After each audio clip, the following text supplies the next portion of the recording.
to order our CIP workshop. With that said, is there a motion to set our modified agenda? I will make a motion to set the agenda with an addition of discussion of the letter from the Local Government Commission to be added as item B1 and moving the other two items to 2 and 3 respectively. All right, having that motion on the floor, is there a second? I'll second that. All right, we have a motion and a second. All in favor?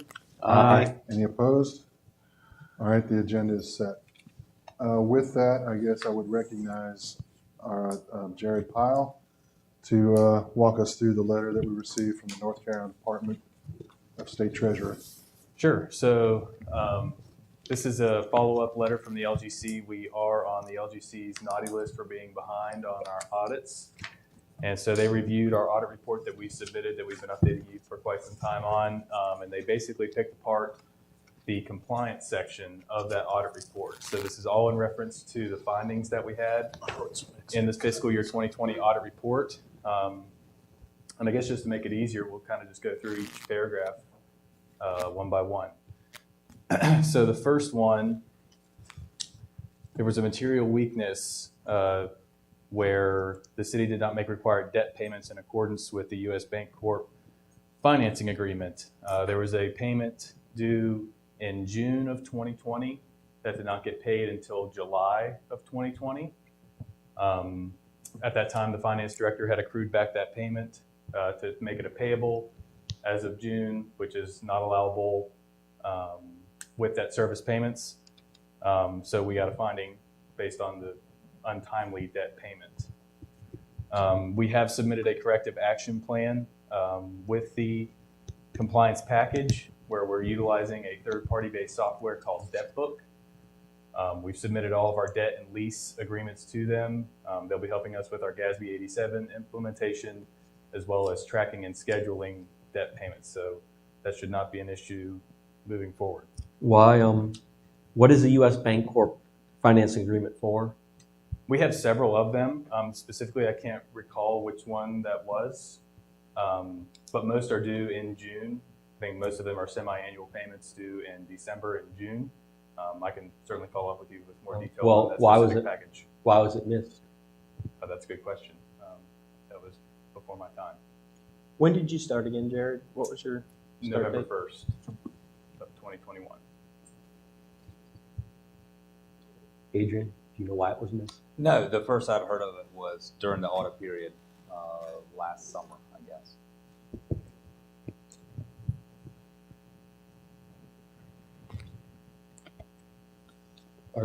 Who was our financial accountant during that time period, 6/20/20? Michelle Wood was the finance director during that fiscal year. And then just for the record, when was her last day for the city of Belmont? I don't know the date. September of 21? No, September, October, 20.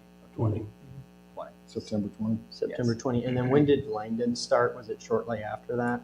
Yes, he was hired as the deputy finance director right at that same time, September of 20. And then the finance director in January of 21, maybe. And then Jared in November of 21. So everything from this letter pertains to the audit from the fiscal year 1920 when Michelle was our finance director. So just to, I guess, provide a little bit more context related to this, had we not been behind on our audit reports, they may not have been addressing these findings in as much detail. Have we ever gotten a letter like this before? Not to my knowledge, and Alex can chime in here too. What we learned last week at the School of Government class is the LGC is taking a more proactive stance to ensure that elected officials know what's going on with the finances of their jurisdiction. And so in the past, we've received findings similar to these. Well, because when I went back and read the audit report, there were a couple that were carried over from the previous year. So, yes. So each year when we get the audited financial statements, we have findings that we respond to and try to do better so that we don't have them subsequent financial statements. But it really, the process has been that the auditors make the findings, we respond to them, and then we submit the findings and the responses to the local government commission. And if there's something that the LGC needs, they typically just talk to the staff about it. Rarely would they go to the elected officials. Now they've changed that because of situations around the state where they're wanting the elected officials to be more involved and to at least have more information.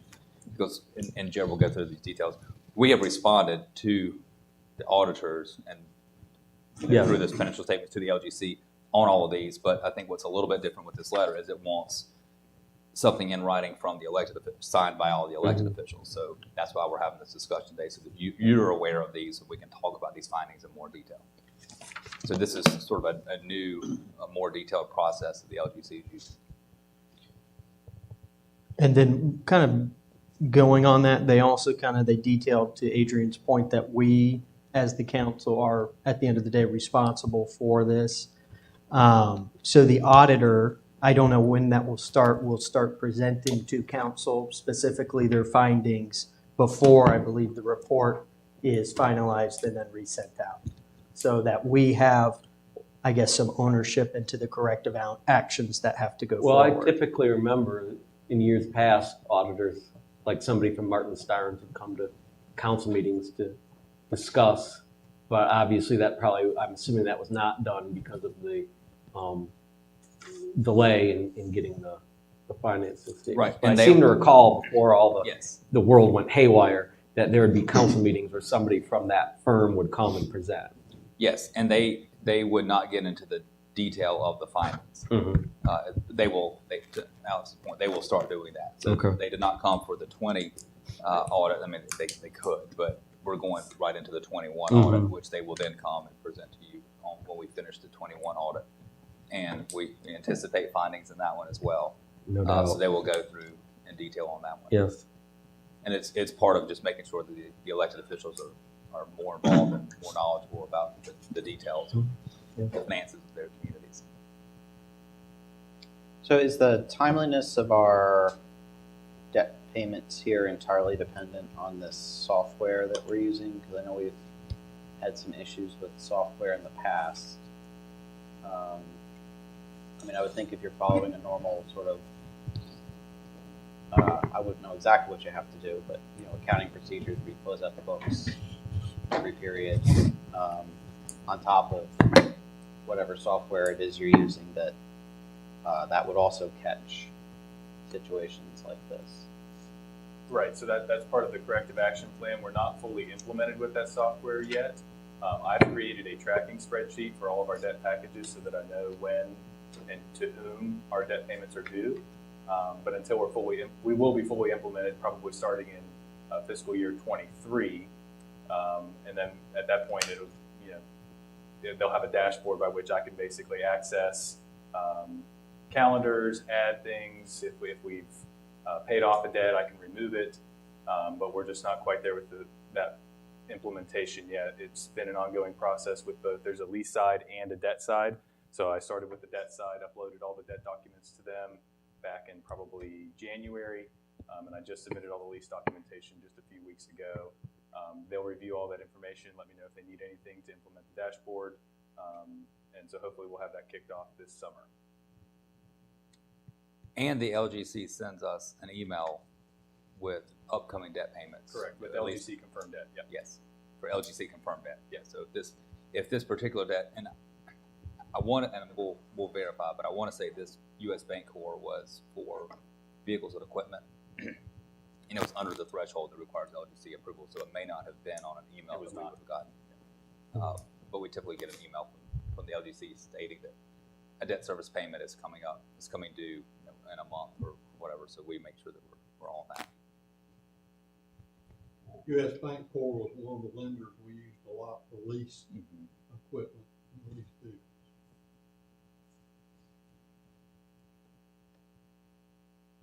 All right, if there are no more questions for this first paragraph, Jared, I guess move on to the next.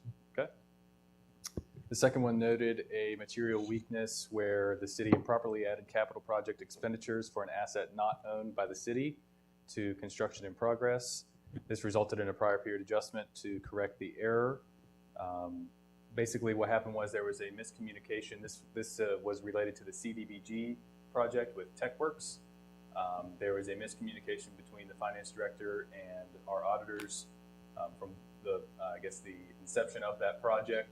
It was basically pass-through funding to TechWorks. It was included on our fixed asset listing and should never have been. So it was included in additions in a prior year. Should not have been. The auditors recognized that, and in order to get that off of those books, you have to do a prior period adjustment. So that's what that finding is related to.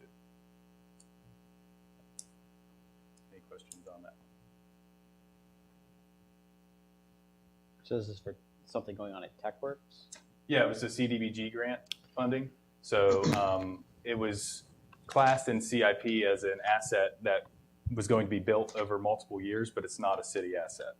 So it was included on our asset listing, but it should not have been in prior years. And in order to get it off of our financial statements, we needed to do a prior period adjustments, or the auditors did a prior period adjustment. And to my understanding, and I actually emailed our auditors about this one specifically because I wasn't really sure of the context on this. Her response was that since the city had never intended on capitalizing the project to be an asset of the city, we should not have put it in CIP in the first place. So Okay. Was this one of those grants that we were just the pass-through? Yes, sir. And this is the one you held the We public just hearing at the, Yes. the April Yeah. meeting. So we were the recipient, but it was a pass-through for us, and it was for the upfit of TechWorks. But we took credit for the asset for the grant when we shouldn't have. in error, correct. So does that now jeopardize that grant funding? Or are we going to have to pay that back? No, it does not. It was just a misclass on the asset listing. We're in compliance as far as the expenditures are concerned. It was just a misplacement of, it should have never been included on the fixed asset listing ultimately. Okay, This is never okay, our okay, asset. I see. So all the expenditures were allowable that would have been audited by Martin Starnes. We had no findings related to grant expenditures. It was simply placing a asset that was being built or the upfitting on the asset listing as CIP when it should not have been. And in this context, CIP is construction in Correct, progress, yes. not Sorry. capital improvement. Oh. That's my CIP. That's something I Yeah. learned last year. Well, thank you for that, Yes. because I would We have a not lot of know. acronyms. Sorry. And sometimes they're the same, so it's Yes. very confusing. Any other questions on that item? No, the only thing I might note is if we're going to use acronyms, we may want to define them for the listening public. Because I know we have a lot of them, we're not going to have a clue what we're talking Right. about. Assuming they're not watching the goats. Or if we're competing with the goats. Yeah. All right, if Okay. that's all for that paragraph, Jared, Okay. we'll move on. All right. The next one is related by the late submittal of the fiscal year 2020 audit, which we were very much aware of. We were very far behind, so that's what that paragraph is addressing there. They didn't receive it until February 25th, and it was extended to January 31st, 2021 during that year due to the pandemic. It actually should have, the normal deadline is October 31st, but due to the pandemic, they extended it to January 31st, 2021. Obviously, we weren't anywhere close to meeting that deadline, so that's basically what that paragraph is talking about there. Next paragraph is just talking about our corrective action plan. If you do refer to your financial statements for the 2020 report, if you go to the compliance section, you'll see all of these findings as well as all of the corrective action plans that we submitted to address all these findings. So that's basically kind of piggybacking off of what Adrian had said earlier about the board being more involved and having an understanding of the scope of what's going on both with the financial statements and any findings that we have. And in the last paragraph here related to findings, it is talking about the general fund and Belmont Rail Trail projects, expenditures and transfers out exceeding the amounts authorized by the budget ordinance. I would direct you to Schedule 1 in our financial statements where you can see a department by department breakdown in both, well, in the general fund would be Schedule 1. But you'll notice there that there are several departments that are over budget. And that is what that finding is related to, meaning that we expended more than what was appropriated in the budget ordinance, then there were no budget amendments drafted or submitted to you all for approval to shore up those budget deficits. And so that's what that paragraph is related to. So how does that happen? Yeah, because I thought it has to be balanced. The budget itself was Yeah. balanced. But at that time, there was an oversight to ensure that expenditures were meeting appropriations, and if they were over appropriated budget, there would have needed to have been action to shore up the deficit, whether that mean a budget transfer, budget amendment, appropriating fund balance, something of that nature to ensure that you'll see them, their negative amounts on the financial statements did not occur.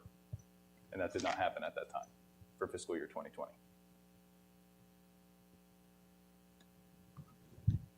So what we typically do process-wise is in late May, we sort of figure out what's left to be spent in June, and then compare that to how much is left in the account or in the budget for each department. And if we think we're going to overspend, then we draft a budget amendment to appropriate the money that's going to be spent. And I don't remember, this has been so long, I don't remember what happened with that, why the budget amendment that we would have provided to you did not include all the amount needed. I don't know if it was a error in estimating how much was left to be spent or what. I don't remember. What page is that on? I'm just trying to find it. The corrective action plan for the finding will be on page 102 of the audit report, and the finding itself. Oh, I meant you said there was a schedule that showed the actual variances. Oh, yeah, Schedule 1, which would be, Schedule 1 starts on page 69. If you look at page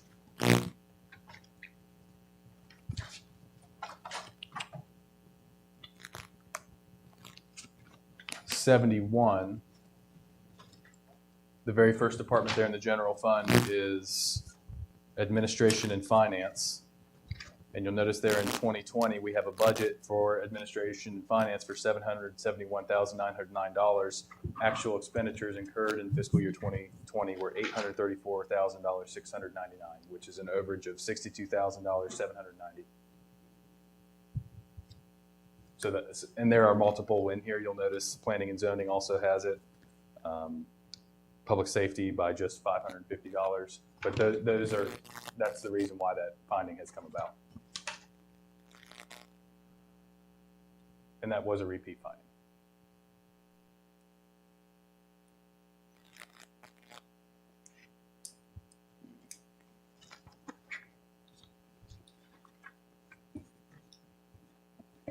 All right, are there any questions regarding that paragraph and the explanation?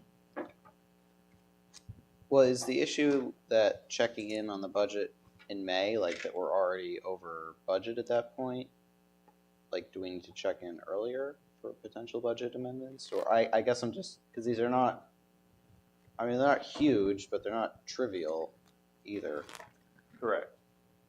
So yes, ideally, and we've kind of started this, meeting with department heads and talking about budgets and where overages possibly could be or could arise based on the timing of which expenditures are incurred. So we are going to be doing a better job of meeting amongst each other, as well as just monitoring the budget in and of itself.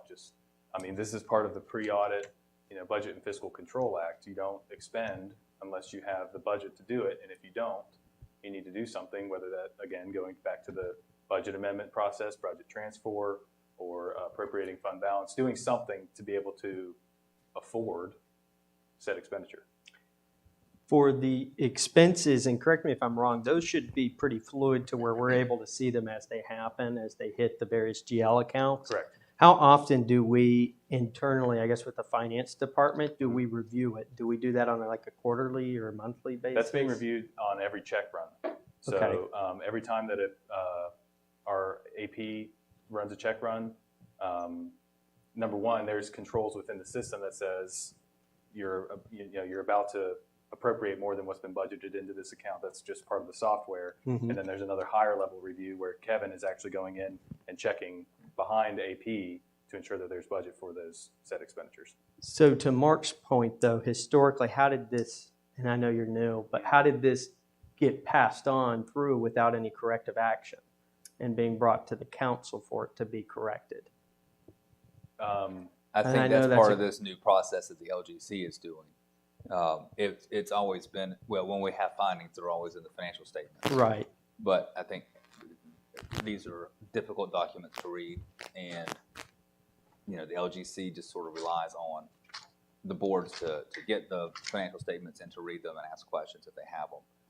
Sort of, here's the information, let us know if you have questions. Now they're being more proactive and sending you a letter summarizing the findings. Well, no, and taking the letter out of the equation, I'm just saying, if we're checking it and we're going through the processes and the system has a flagging code in there to say, hey, by the way, you've overspent or you're expected to overspend, did we not have the process in place to say we have to do corrective action to that point? I mean, sure, maybe this has changed, but at the end of the day, that's still a material issue in the audit that we've we have raised the expenses above the budget that was approved by council. So I guess what I'm trying to get to is with the corrective action, are we going to start more kind of on that cadence to review this, and as soon as it starts going over, if we're expecting it to go over, we get those budget amendments? Yes. Because again, for us, it's kind of, it's, the shared responsibility. We want to make sure that everything's in line, because,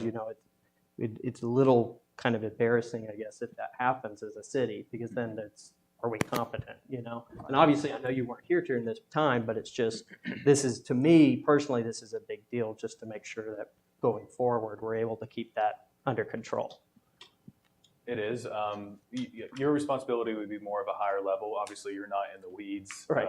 But looking at the yeah. budget upon every expenditure that's coming through. So that would fall on myself, city management as well. As far as the budget amendments are concerned, Adrian and I actually met about that this morning, about talking about what we're going to put together over the next month or two when we're looking at the budget and getting prepared for the end of the fiscal year, so that this doesn't happen again. Right, Yeah. right, and that's all that matters. And Mhm. again, Right. I don't think anyone is shifting the blame on you. Sure. Yeah, I mean, because ultimately, I mean, I know we're not supposed to get in the weeds, but when stuff like this happens, we are ultimately responsible. And so this is what kind of makes me want to get in the weeds. And I know that's not what we're supposed to do. And it's always a fine line that we have to adhere to between micromanaging and, delegating. But, when stuff like this happens, all right, it happened on our watch. And it's like, well, I don't like it. It looks bad. It reflects badly on us. And, what can, I do feel like, what could I have done differently to prevent this from happening? And, what can I do to prevent it from happening in the future? And, it's not a good idea to go micromanage, but this kind of stuff, it makes me want to do that so that this doesn't happen again. Because, to me, and I'm just speaking for me personally, if something happens because I did it wrong, all right, that's on me and I can handle that. But I don't like it when it's like whoever it was or whatever, it's out of my control. Well, maybe I want to get control so that it doesn't happen, or then I have only myself to blame. Why don't we, and this is just a suggestion, is it possible to set up a cadence of meetings between the council and the finance department to make sure that we're tracking appropriately?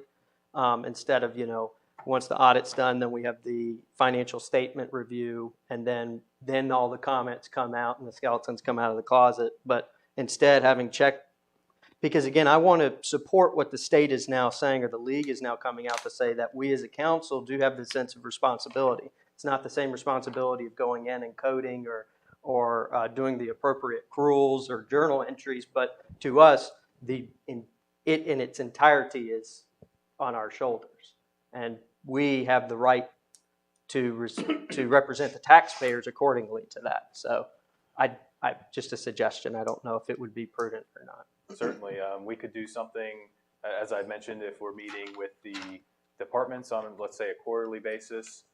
Maybe we could report to you all on a quarterly basis as to where our budget to actual stands across all funds. We could expand that to monthly if needed. I mean, there's a lot of different things that we could do to keep you guys aware, and we could just incorporate that into our monthly council meetings. And I think you could include that into some of the corrective actions to submit, because again, that's another level of oversight that you've added, and I know the state loves oversight, so. I would personally like that. Sure. So on that, the overexpending those several departments, we typically do the final budget amendment at the workshop in June, or the last, have a special meeting in June. So on June 15th of 2020, we recommended a second budget amendment that should have included everything that we should have expended, so that we wouldn't overspend the departments. So I don't know why the various departments did not have all that information included for the budget amendments for those departments. But we did provide the budget amendment so that we could have a balanced budget at the end of the year. Because as we talked about last week, when you look at the budget on the front end, it's just our plan for the year. And then as things happen throughout the year, then you have to account for what's happened, whether revenues have increased or decreased, expenditures have increased or decreased. You still have to have the final balanced budget at the end of the year through the budget amendment process. But we rely on the finance department to track everything and keep up with those expenditures and give a realistic budget amendment. And for whatever reason, we were off that year. Mm-hmm. Yeah, one thing that kind of jumps out at me on this is under admin miscellaneous expense. You got a budgeted amount of $66,000, an actual of $162 for a total variance of $95,000. That appears to be the largest one on here. And in the fact that it's in miscellaneous expense is a little troubling. Not to say that there's anything untoward going on there, but that's literally just kind of I would think a hodgepodge sort of catch-all account, which makes it difficult, I think, from our perspective to truly understand what the, what we're actually budgeting and spending on. And the fact that one's so large is not good, in my opinion. So the miscellaneous expense is not one individual expense line item. It could be a grouping of multiple expense line items. I could certainly provide the detail that was provided by our auditors as far as grouping reports. If you want them across all funds, I can provide those. But there's likely many accounts, I'm not going to say like a dozen, but a handful of accounts that are included in that miscellaneous expense grouping. I'd just be interested to know what's in that Sure. one in particular, just because because that is the largest, at least from my quick survey of the numbers here, the largest variance in that fund. So, I'd just be kind of curious to know what's in there and what drove that, because I would call that a significant number.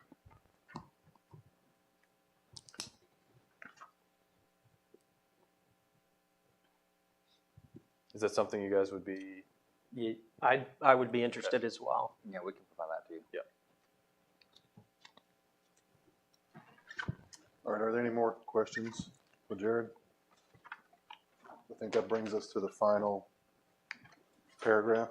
Yeah, so the final paragraph is our direction by which we need to respond to this letter within 45 days. I have reached out to Susan McCullen asking what the context of that acknowledgement is. Does it need to be detailed? Is it just basically our counsel saying we have reviewed this letter and we are understanding and acknowledge, sign, date it? So once she responds, we'll proceed with how we'll respond to this letter. But we will certainly meet this 45-day deadline on responding to this.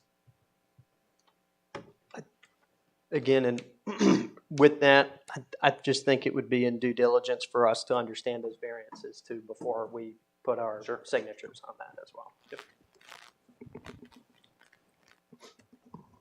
All right, the only thing that I would add is, basically build off Jim's point. I mean, at the end of the day, we're ultimately responsible, or the governing body will be held responsible for the finances of the city.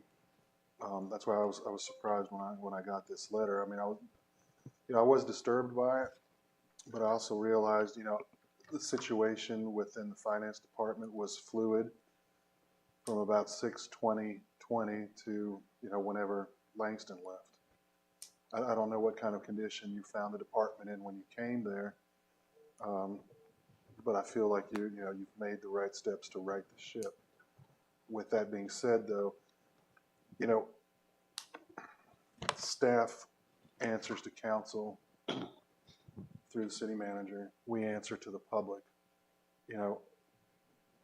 You're behind the scenes. We're the public face of this organization. So, I agree with Jim. I take my hits when I've earned them, but something like this, is something I don't think that we necessarily earned, but we've got to go ahead and deal with. And the corrective measures or the new input that you've asked for, I think are going to put us on the right path to where I think we'll all feel a little more comfortable about where we are. Because I've got to admit, on the financial end of it, we got the reports. You were correct. Martin Starnes would come in, walk us through it, give us a clean opinion, and everything was fine. Once in a while they might say you're getting close to your debt ceiling or some other things, but in the broad picture, looked like smooth sailing. And I hope this is an anomaly, kind of a blip, and we don't have this going forward. Yeah, I mean, I was going to say, if there's anything like this that we see coming out of the audit that we're currently doing, Yes. I would appreciate not being surprised, particularly if it's something that's already been raised in here. But, if there's anything that we need to know about or that the state feels like we should know about, I think the sooner that we can share that with us, that would be better. Certainly. So this is just in 2020. So the state's not going to have any direction for 2021 because they haven't had our auditors submitted audited financial statements. A lot of these findings are repeat findings from prior years, and they are in prior year audit reports, and it's going to show up again in 2021. It's likely going to show up again in 2022. My hope is that by 2023, with our corrective action plan, with the staffing, myself in coordination with Adrian, that by 2023 this will be cleaned up. But it's going to take some time. I came in the middle of 2022. There's been bleed over through multiple fiscal years. So just be prepared for that. It's going to be coming on at least the next 2 audit reports. That's one of the reasons I was asking for that, is an additional person in the finance department for accounting to help us keep track of all of this. Yeah, Jared's cleaning up some messes that have been going on, and some of these things were practices that we've done for years and years and years. They show up as a finding, and some of it is just based on, we talked about segregation of duties last week, and when you have small departments in small towns, and we had a really small department, and so you didn't have segregation of duties, and you had one person open the invoice and process it and write the check. And so we don't do that anymore, and so we're getting better and learning from it. And I was surprised when y'all texted me over the weekend that you got this letter, because we still haven't received it. I didn't know that was coming, and you know me well enough to know that I don't like the city having this kind of reputation, so I want to get out of this as soon as we possibly can. Well, not mean to shift gears. I'm just going to plant the seed, because what he said made me think about that position you're asking for. If it's really just to help us dig out from under this, or provide some breathing room for you and your staff, is it necessary that that's a full-time position, or can that be a contracted position? I think they already have a contractor. We're contracting right now, so it'd be cheaper to have a position, and we need to have the position so that we don't get back into this mess. Okay. Local government finances have gotten more complex and complicated last several years. And when I first started, our budget in the general fund was about $8 or $9 million, and now it's 17 to 18 million dollars. And so you've got 2 to 3 people having to have their hands on $18 million worth of transactions, plus another $10 million in the water and sewer fund. And so the volume of the work and the complexity of the work and the reporting of it has all gotten more complicated. And frankly, the finance department has not kept up with it. All right, does that close us out? Does anyone have any more questions or comments? No. All right, with that being said, item number 2B, I understand the petitioner is not present, but Jerry Haddon has some comments that he would like to make. Yes, I actually was not aware he was coming to council at this workshop, but I saw it on the agenda. The property owner has had discussions with Public Works and Planning primarily about connecting his building to city sewer. That building includes the dog bar or whatever that's called, and then 4 or 5 empty offices or whatever in that building. So he wants to connect to the city system. Well, this on the exhibit I handed you, the purple shape up there in the corner, that's where his building is located. I looked at it and I said, well, there's a problem right off and don't want to do it. So I just want to talk about the system that he wants to tie into tonight so that you're aware of that.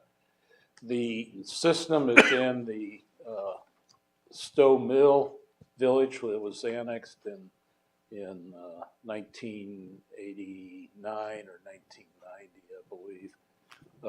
At that time, we had several mills in North Belmont that wanted to turn over their mill village properties to the city and have the city take over water and sewer for those neighborhoods. If you look at the exhibit I gave you in the lower left-hand corner, you can see it says Stowe Pump Station. At the time that the city was going to take over or annex these properties, that was a little wastewater treatment plant facility. And that would have meant that the Stowes would have had to operate that and get it permitted and everything else. And I think that's what they were trying to avoid. All the sewers then going down to that treatment plant were private. It was in North Belmont. It wasn't anywhere near the city at the time. And one thing you'll note here is that all these sewers are 6-inch pipes. The state hasn't allowed 6-inch pipes for sewer collection systems. I don't know, probably 100 years or 70 years or something like that. But as a private, the mill owned all the houses, all the property, and as a private sewer system within there, they could do whatever building codes would permit, I guess, at the time. Those houses, the mill building itself comes up on the GIS as a 1920 structure. The houses are just listed in the GIS as 1900. I don't believe that's correct. I think they wouldn't have been built until the mill was built up there. But the sewers are typical mill village sewers. They run down the backyards. In some cases, they're very close to the structures, but they tend to be 20 feet or so just north of the Jackson Street houses. And then the other houses physically tie into that sewer that are facing up here on Boundary Street and cross what is now a neighbor's property once that whole area was subdivided. In any case, we have had problems in several mill villages with the existing sanitary sewers, and we have been fortunate in that we've gotten several fund sources from the states, the state revolving fund things. And we've done several projects over the last 10 years. We had not done anything here. We've done it, the Chronicle Middle Village, we did it up here at 10th Street, and in North Belmont, we did it in the Pebble Creek area where we put in new sewers. As soon as I heard that somebody wanted to hook restaurants onto this line, I knew that would be a problem for us, so I was going to recommend against that immediately. And we, the problem is the size of the pipe, of course, but it's also the condition. And the pump station, the Stowe pump station, like I said, the city built it in 1989, 1990 to replace this wastewater treatment plant. I was looking at the capacity of that pump station because that's down in the Oaks Commerce Center, and there's 3 vacant parcels around it, and there's been people that have shown interest in that lately. And so the second thing I've given you is a graph, and this just represents the last 3 months of flows that come to that pump station. Our guys go out there 5 days a week. We have time clocks on each of the pumps, so they take a reading every day that they're out there, so they know exactly how long the pumps have run. And if you look at the graph, the green line is the significant line, and all of a sudden it jumps up. That jump up is related to rainfall events during that period. We got the similar jump up at the Duncan pump station, which Stowe pump station pumps the Duncan pump station, and it got the same result. As a result of doing this analysis, I talked with the Public Works Director, and we talked to his staff about doing some smoke testing up there to see what the condition of those sewers are. We know that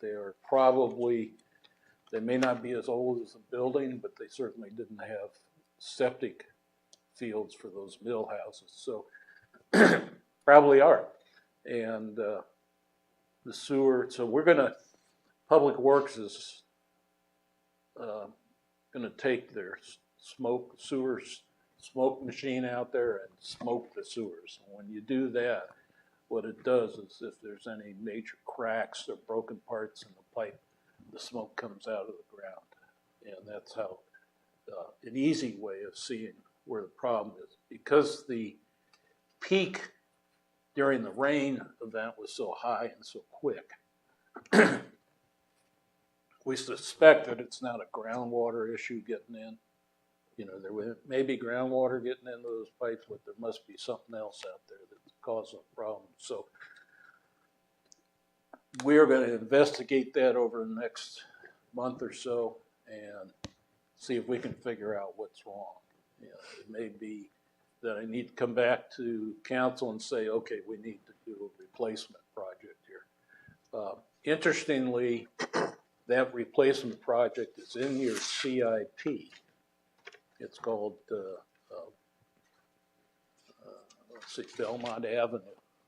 And it was first recommended in 2013 as a project, but we haven't had complaints about this particular area.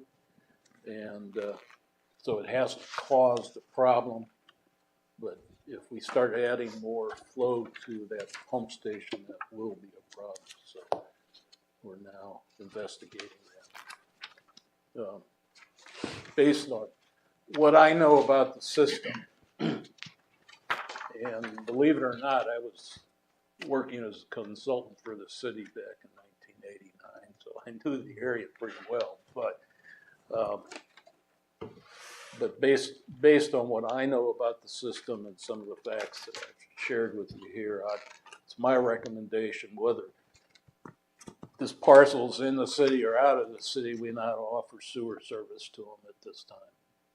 Because I'm afraid, number one, the pipes are too small, and number two, if there's a problem up there, and they put in a restaurant or two or a brewery, something that uses a lot of water, then that could be a real problem for us.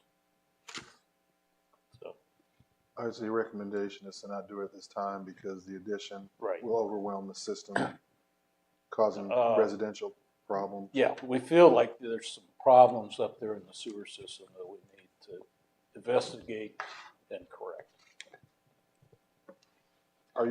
You're not able to test those at this time, are you? Just with the smoke? What do you mean, the sewer? The sewer. So I thought I heard our smoke machine is not working. I just got delivered a new one today. Did you? Yeah. Okay. And, you know, once we do the smoke test, we see a problem. We do have the internal TV cameras for sewer. The problem is with these backyard sewers, they're just a few feet off the house. There is no access to them except to go across property. Some people have their backyards fenced in, some don't, and things like that. What we've done in other mill villages is we end up building new sewers out in the street and then running services around to the houses from there. So all the areas that we have rehabbed are much better from a maintenance standpoint, accesses. So. Okay, but as it stands right now, the recommendation is no, and after you test the lines, you'll come back possibly to us. Yes, we'll see how bad it is. Okay. Any questions? Yeah, I have a question. So I see that, like you said, that this data is just what, January 3rd of 2022 to March 28th? 3 months. Did we look at any of the other months? Is this consistent? So you took this 3 No, months? I have not. The only area where I've done that has been down in the peninsula area where I've looked at that for a couple of years now. Right. And this one is it's so unique because it's such a small neighborhood that ties to that pump station. Mm-hmm. It's got to be pretty obvious. Now, the sewer going down to the pump station is near or crossing creeks in some areas. Mm.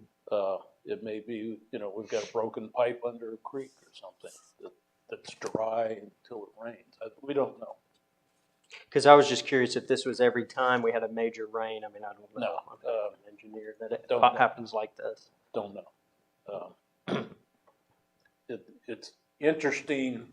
One of the things that I implemented many years ago was I suggested that the wastewater folks put rain gauges at the pump station and read them every day. And I knew that would just give them an excuse of why they had to go to the pump station every day and look at other things while they're there. So they keep the records.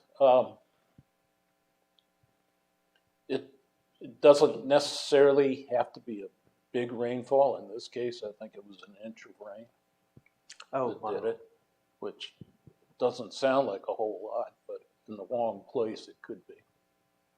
We could discover, we get out there and there's a manhole cover missing in a low spot. And that may have been all the problem. But we just don't have a feel for it now until we go out there and look at it. We haven't gotten complaints because apparently the flow is getting down at the pump station, gets pumped off, never see it. So if it seems, do we even need to hear this presentation then from the building owner? It seems like the recommendation is not to allow the hookup, and I don't know why we would or what would be presented that would change our mind, but Yeah, unless they want to build a new sewer line, in which case be willing to entertain an offer. Yeah. So, when anyone requests an audience before you, would try to find the most appropriate meeting, and usually workshops tend to be better for that. So, I scheduled them for today, and then based on this information, I'll let them know that we would not be recommending sewer service connection at this time until we can get a handle on the system and figure out a way to allow the system to handle their potential flows. And again, we don't even know what they're wanting to do. So, well, if they requested this, why aren't they here? well, because so with that being said, they said, well, if you're not going to, if staff's not going to recommend, that we connect to the system, then there's no need for us to come and present. So I can let them know. I mean, if it's the will of the council, that they can just hold off on their coming to you to request that. Yes. Mm-hmm. Okay, I can certainly pass that along. All right, any more questions? But that's a great segue into our CIP work. Yeah. All right, so that brings us to item number 3, our CIP workshop. Who has- Yeah. Jerry, you have the floor. Everybody's got their CIP book, I assume, aware of it. I provided an overview of the process last time we met on the CIP. And basically, we have carried it through the process where staff has gone through, added new projects, reviewed old projects, and considered priorities, which is the primary issue here.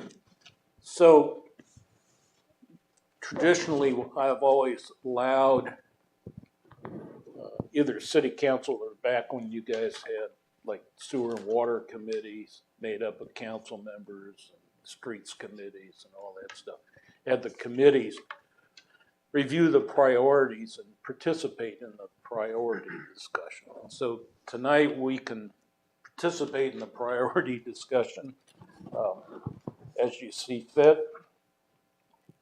What I would suggest is you all got the scorecards. I wanted you to go through the book, and if you have comments, you can note that on your scorecard.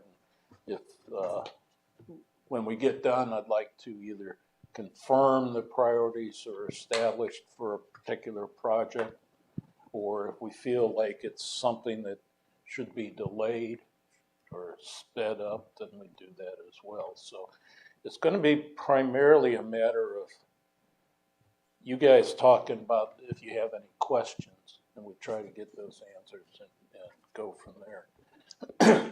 The scorecard I gave you, the yellow squares were what staff had determined as priorities.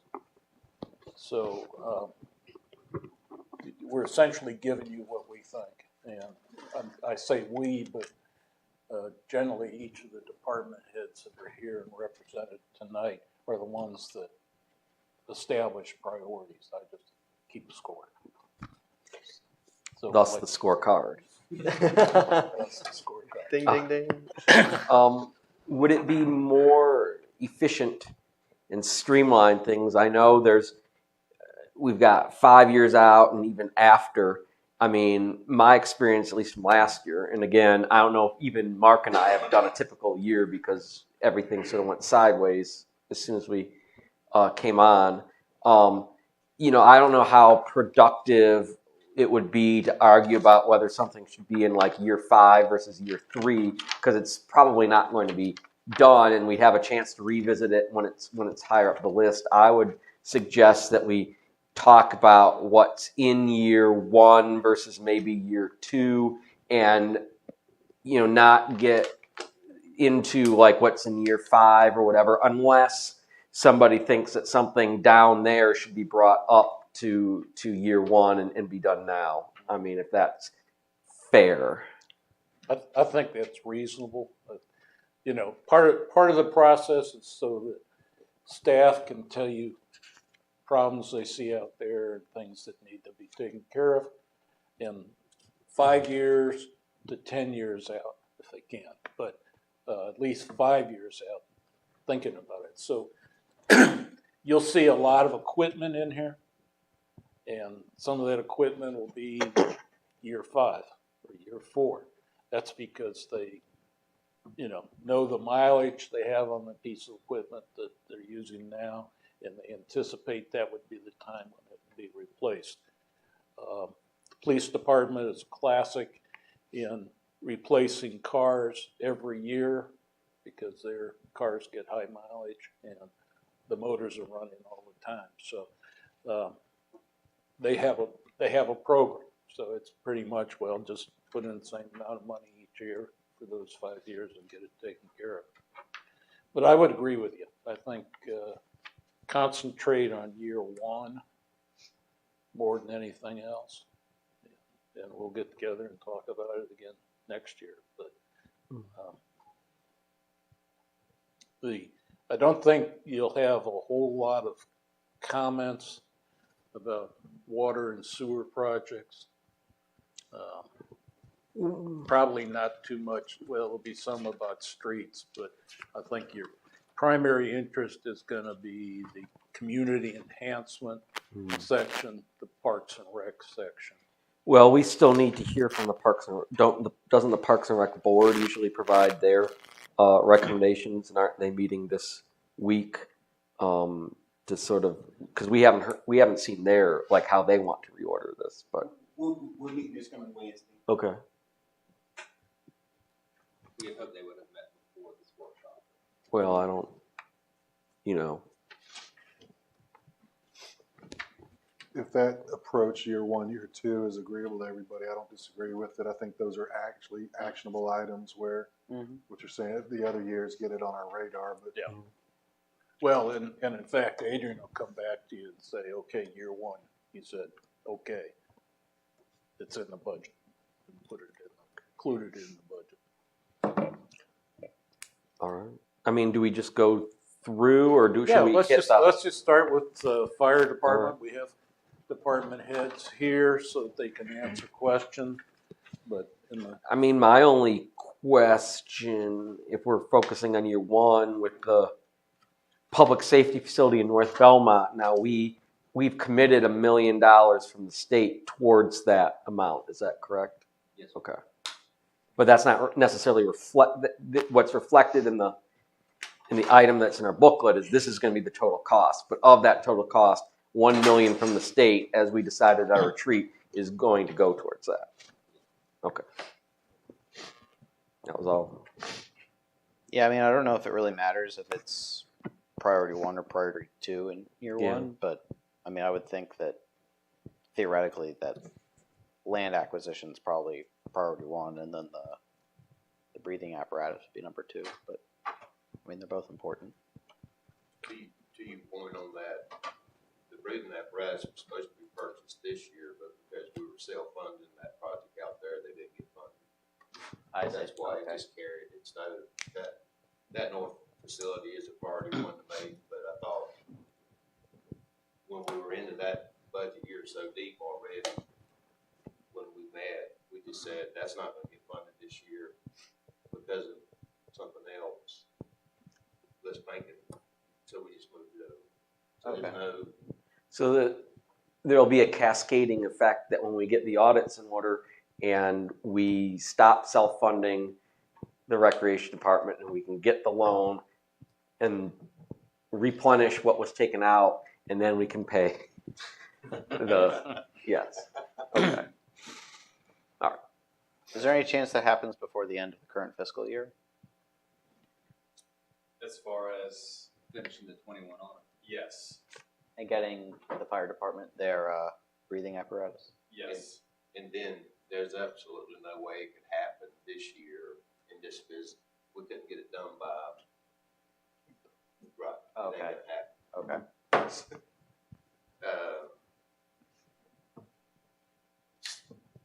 More than 6 months lead time to order them and get them. So it's something we got to do early in the budget year to get it paid for, or we're going to cause him heartburn. He's already got heartburn.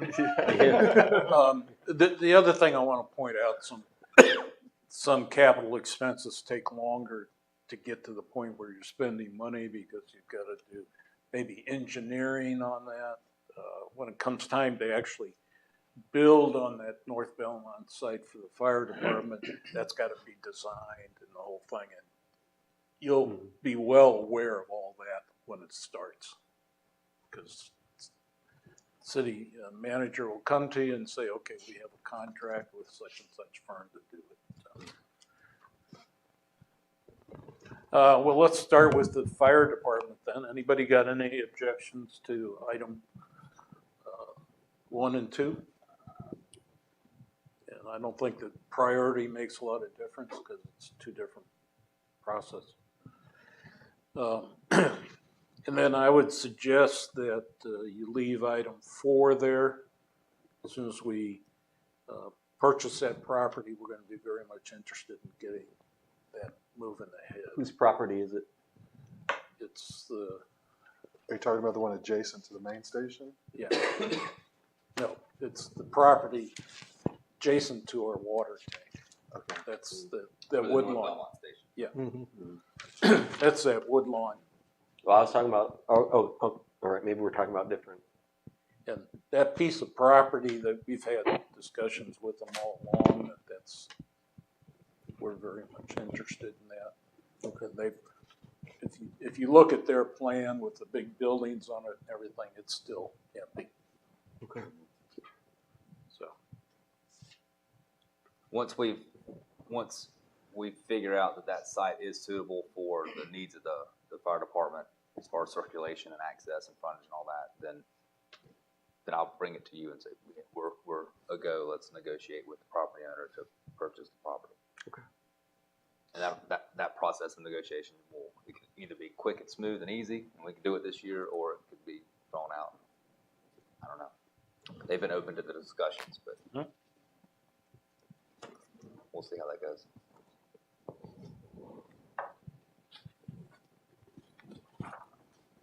And I'm just going to make a kind of comment or note that I wrote down on this scorecard for the fire department and the police department. I mean, again, we're no expert on what your officers and what the fire department guys are going through. So I would, at least the perspective I'm looking at this is if you're saying you need something, especially if it's the safe in regards to the safety of y'all staff, then I just left it up to y'all's discretion there because I don't know what they go through on a day-to-day perspective. So I did just kind of want to put that out there and just make sure your comments in regards to looking at this is, you have what you need in regards to safety and everything like that. Because I think that's one of the biggest focuses for those 2 departments. Okay. Police department's pretty straightforward. I suggest we leave that. Community enhancements. Probably have some discussion on this. Go ahead. So these signs that cost $261,000. Didn't we just? I feel like some of the signs are relatively new, and I feel like it's one thing if there are things that are no longer where they were and might need to be fixed, but this is the kind of thing I feel like when we get flack from people, when the taxpayers say things, it's like, we're dealing with the economic climate that we're dealing with, and you're putting up a bunch of new signs around the city. I'm not sure this needs to be number 1. I'm not sure this is the best use of money in the current economic climate. I think the wayfinding signs were related to the middle school being moved. Mm-hmm. The ones that are there. Yes, so Jamie's taking the lead with that, and she worked with Shelley on identifying the wayfinding signs that are now outdated because of the middle school, because of we now have this building and we'll have the rec center. So there's a few signs that we need to change, and then we looked at options of do we just update the signs that are outdated, or do we look at an overhaul of the signage? And Jamie can give you some more information. Okay. We're prioritizing the wayfinding signage over anything else. 22 of the 32 signs have to be updated. because they include the directional from the middle school. I went out, visited the company, had some conversation with them about can we just, make modifications to the arrow, can we do things like that to minimize the cost. The way the signs are made, that's not possible because of how they are. They have their panel, the middle panel has a reflective layer on the back of it, and then on top it has another vinyl layer that is one piece that then has the directional.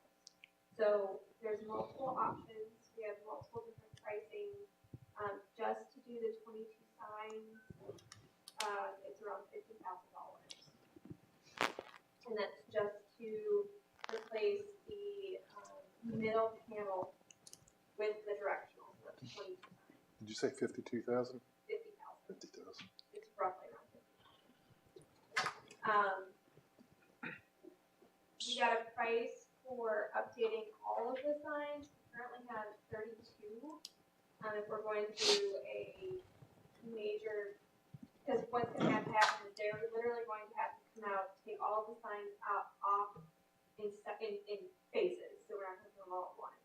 But they'll have to take them, remove them, bring them back to the sign shop, refabricate the pieces that are going to have to be done, and then come out and reinstall them. So that's all included in that cost.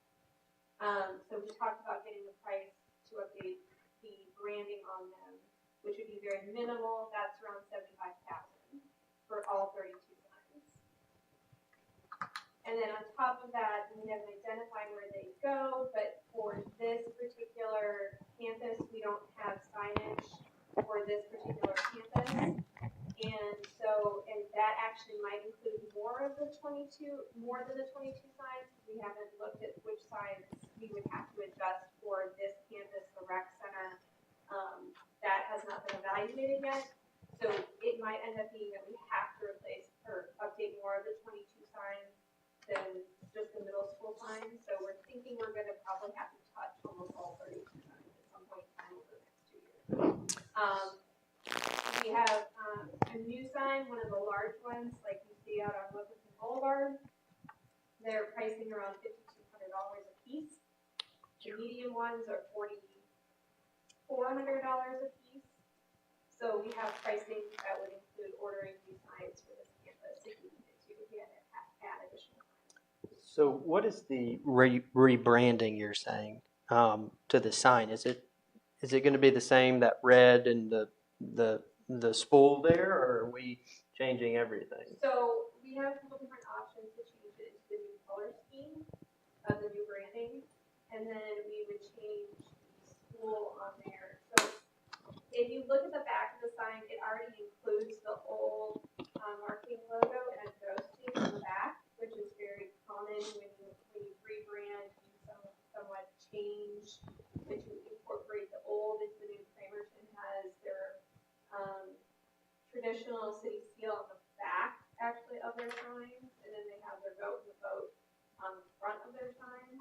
So it's bringing them up to date. So yeah, you would see a change in the colors in the red at the top and the red at the bottom, and then they would replace the emblem in the middle from the school to the boat. That's what we would see. So I think I'm just going to speak for me personally. I kind of like our current logo with, I guess it's not a spool, spindle. I'm just going to put that on the record there. I think we do have a nice logo there, but I think when I think of Belmont, I think of the current logo that we have. So I just kind of wanted to mention that. Well, let me add something. I'm a little bit surprised that these can't be updated because I recall during our deliberations when we were talking about wayfinding signs, we knew there would be changes in Belmont. What if, the new middle school. And we were told, because I remember asking the questions, can these signs be updated as the city changes? And they told us that they could be. Well, technically they are being updated. Well, because all you're replacing on them is the center. If you're just replacing it for the wayfinding, you're just replacing the center pieces. But number one, they have to be reflective because they have to be, that's DOT specs. So you had to have the reflective, they had to have the reflective piece first. And then on top of that, because of how they have to be printed, it's one solid vinyl piece. And so when you change anything along those, and I went and asked all of these questions and looked very closely because they actually have one of our signs in their lobby. It's huge.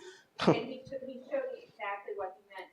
You can't actually they're not letters that you can just peel off. It's one section of vinyl with the letters taken out of it, basically, and the arrow. So you're not just taking it, turning it, and it's still on the black panel. Like, it's actually cut out of the black piece. So you can't just replace an arrow or where it says middle school. You can't just take that off. You have to actually replace the entire vinyl piece that's on the middle part. So you're only replacing a piece of it, but it's not. They've been out in the community now for about 4 years. So you've got issues with weathering. You've got issues with when they take them into the shop, if they've been damaged by rocks or anything like that, they're going to have to fix those. So you've got a lot of environmental factors into the signs because they are outside, and so that's why they have to replace the entire middle section. I would assume we'd either phrase the directions in such a way, but since we're building another new building here, that we'd either wait until it was built or phrase the directions in such a way that it would be, we wouldn't have to update them again when this building is completed in March 2023. Yeah, so I would just phase them to a point, like if we're actually replacing the ones that are currently out, that we would just phase those to replace when the new rec center is open. And if you add any new ones, again, not putting those up until the rec center is actually open. That's why we haven't prioritized those. The middle school ones have been prioritized because the middle school is actually open in the rec center. So out of the 22, because it says that for the new middle school and other areas, out of the 22, how many are just for the middle school? Do we know? Oh, it is 20. Total of 32 signs. Okay, well, it says middle school and other areas, so I didn't know if the 22 included middle school and other areas. So there's a total of 32 signs out there. 22 of them have to be updated because of the middle school. Got you.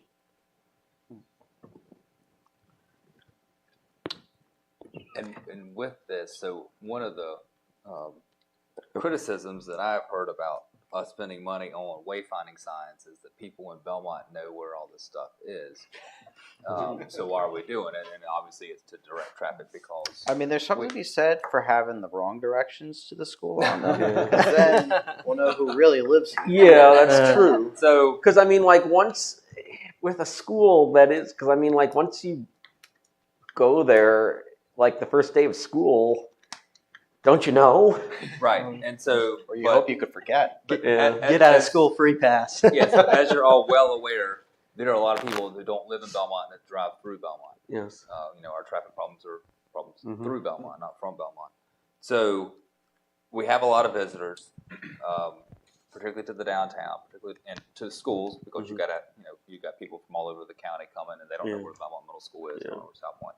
So we do have the tourism authority that does have money that they can spend on tourism-related activities, and if we're wanting to attract visitors to different parts of town, maybe the tourism authority would be generous with their revenue and would help pay for some of these or all of these. That's true. That way, it's not a bad idea. It's not a little old lady in Belmont whose her life savings is going to pay for a wayfinding sign. I mean, I share Jim's concerns about the pitchforks. Right. But yeah, having the tourism authority pay for some of it, because that is because everybody's got one of these, Yeah. So it's not like any of us are ever going to need to know where the middle school is. The value is for people coming in out of town who are just driving around and don't know where to go. Because they're looking at things, they're going to the garden, which is a difficult thing to find all over. And when you start feeling lost halfway there. I mean, I will say that I have you know, I have ways, but it's always reassuring to see a sign that I am in fact going in the right direction. And I will say we have been huge trendsetters because since we put ours up, see, Gastonia has them, Binghamton has them, Mount Holly now has them, so, you know, they aren't going away, they're becoming more and more popular. I mean, I'm fine with, I mean, if things are in different places or, you know, this campus, and I'm assuming it would perhaps include skate park. But you know, I understand that, you know, so that's what, I mean, 75,000 maybe max, depending on what our options are, and perhaps we could be more efficient, or, you know, if Alec, yeah, I mean, I think we like the way they look. We don't necessarily have to replace all 32 as we would if we like decided to totally redesign the you know, so that's, you know, somewhere between 50 and 75. And the rest of the 261 comes from. So that actually, that number was, I don't even know actually, I wasn't wrong.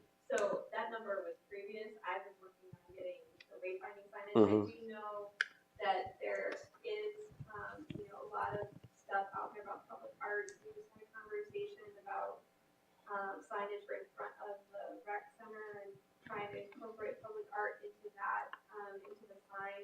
So there's been conversations about doing different things around town. So there is money that's going to be needed for that. So I'm assuming that that was incorporated in that total and in that ask. But the one thing that I've been focusing on because it's most important, Right. because it's literally directing people in the wrong place, Yes. is replacing of the wayfinding signage. So it sounds like we could probably reduce that 261,000 to closer to 75,000 and narrow this particular item to wayfinding signage, and potentially go to the tourism authority and ask for money and do this over 2 fiscal years. And that 72,000 includes what? Just to recap. 75,000. That would be touching all 32 signs. Okay, because I don't disagree with you on. I mean, I like the logo personally. I mean, the rebranding is something I think I need to talk about. I'm going to jump in here, and I just, from being on the MPO, that South Point widening feasibility study. Well, I know it's something you need to apply for grants in the future. I mean, year one, I'm looking at, you know, their financial situation is horrible. I mean, getting the study done and having it in your pocket is one thing, but if it's going to sit in your pocket for 4, 5, 6 years, the numbers are all going to change, and you're going to have to reevaluate your study.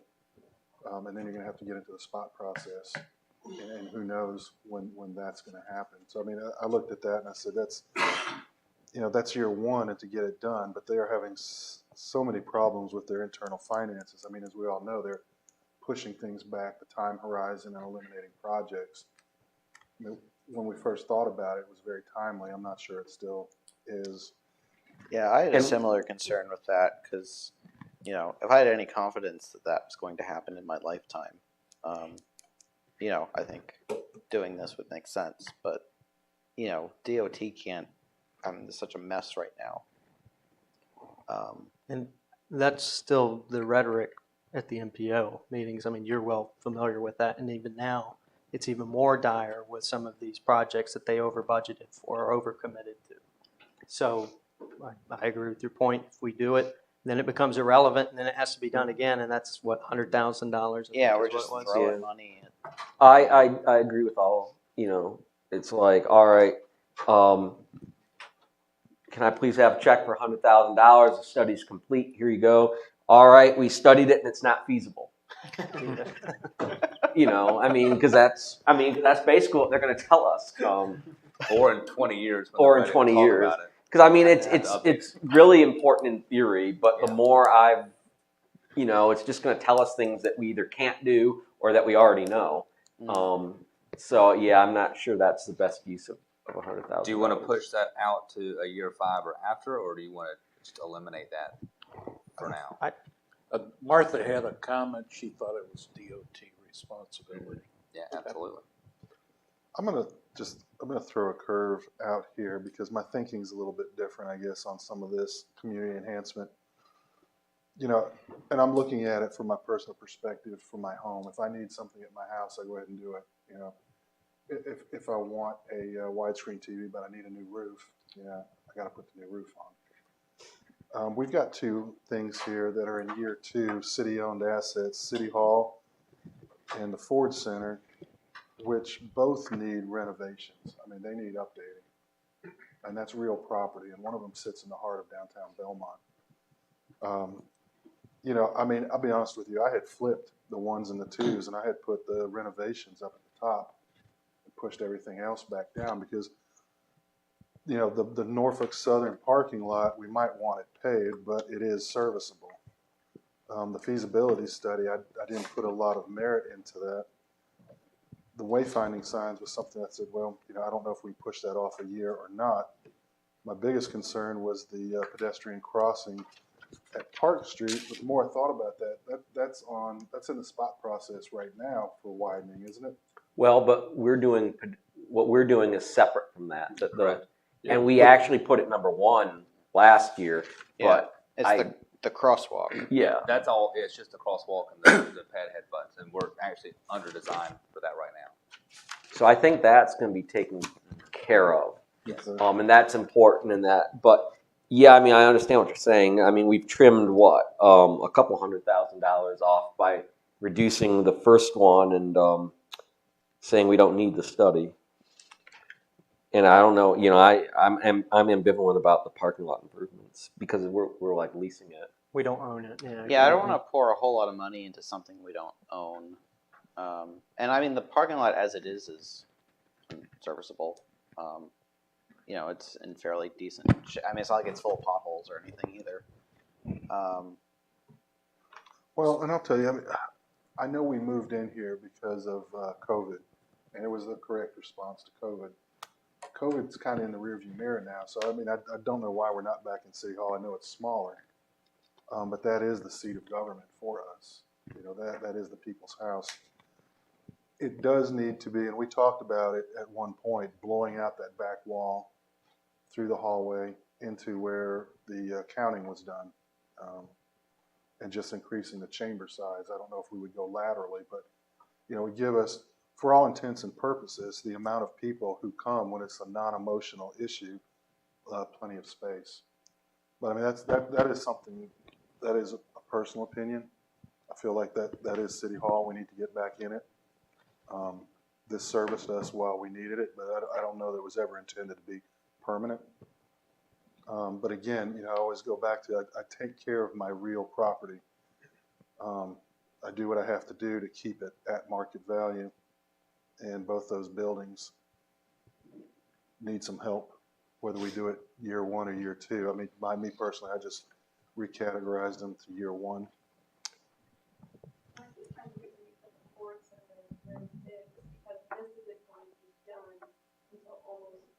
Yeah. All into next year. So I think when we were talking about it as staff, we agreed that Ford Center needs to be a priority, but they can't.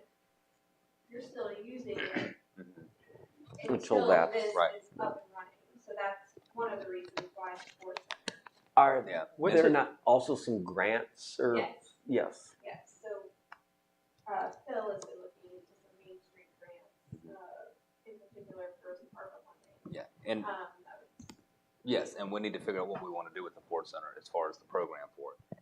So, because obviously we won't need it for ZIP's programming because that'll all move over here. But I mean, City Hall needs help. It needs a roof. It's got, whenever it rains, it's a hot mess. Well, and that's a good point too. I mean, as they are our assets that we manage, and that, you know, each year you go by and you don't fix it, it will continue to deteriorate if it's not taken care of. I did want to make a comment. I don't really remember the commentary for the Park Street and Catawba Street pedestrian crossing improvement. I know it's definitely needed. I know that's definitely a danger. I know me and my wife cross there a lot, and it can be kind of iffy sometimes with walking. So I understand that is NCDOT, that's state road, and I'm assuming we just decided that we were going to go with the enhancements through the city's pocket. And you just commented that that's probably under budgeted or under potentially, it's going to be more than what is it, $150,000? Do we have an estimate of what the new estimate would be for that? Sure. So the design that's currently underway by the consultant that you guys approved recently, that project in terms of designing it will reveal to us a cost estimate for the construction or implementation of those signals. So right now, NCDOT is reviewing the plans that have been prepared by that consultant. So we're hoping to have that number when they complete it, but their scope is not anticipated to complete until July. So July.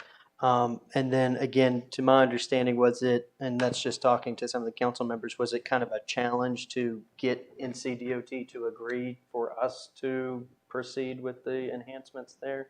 Yes, NCDOT will allow us to make them, but they are not going to make them. Oh, okay. So they're just not going to file. There's an overall request in the STIP, in the spot process, to have intersection improvements for all modes, so for vehicles and pedestrians and bikes. But that's going through your spot process. That's 2 years out to be scored, then it's 20 years out to be built. So so between now and 20 years, we want to have a safe way for the residents who live on one side to get to the other. Right, because I think that is a safety. Yeah. But again, this was prioritized last year, right. And the only reason it's still there is that it's just taken this long.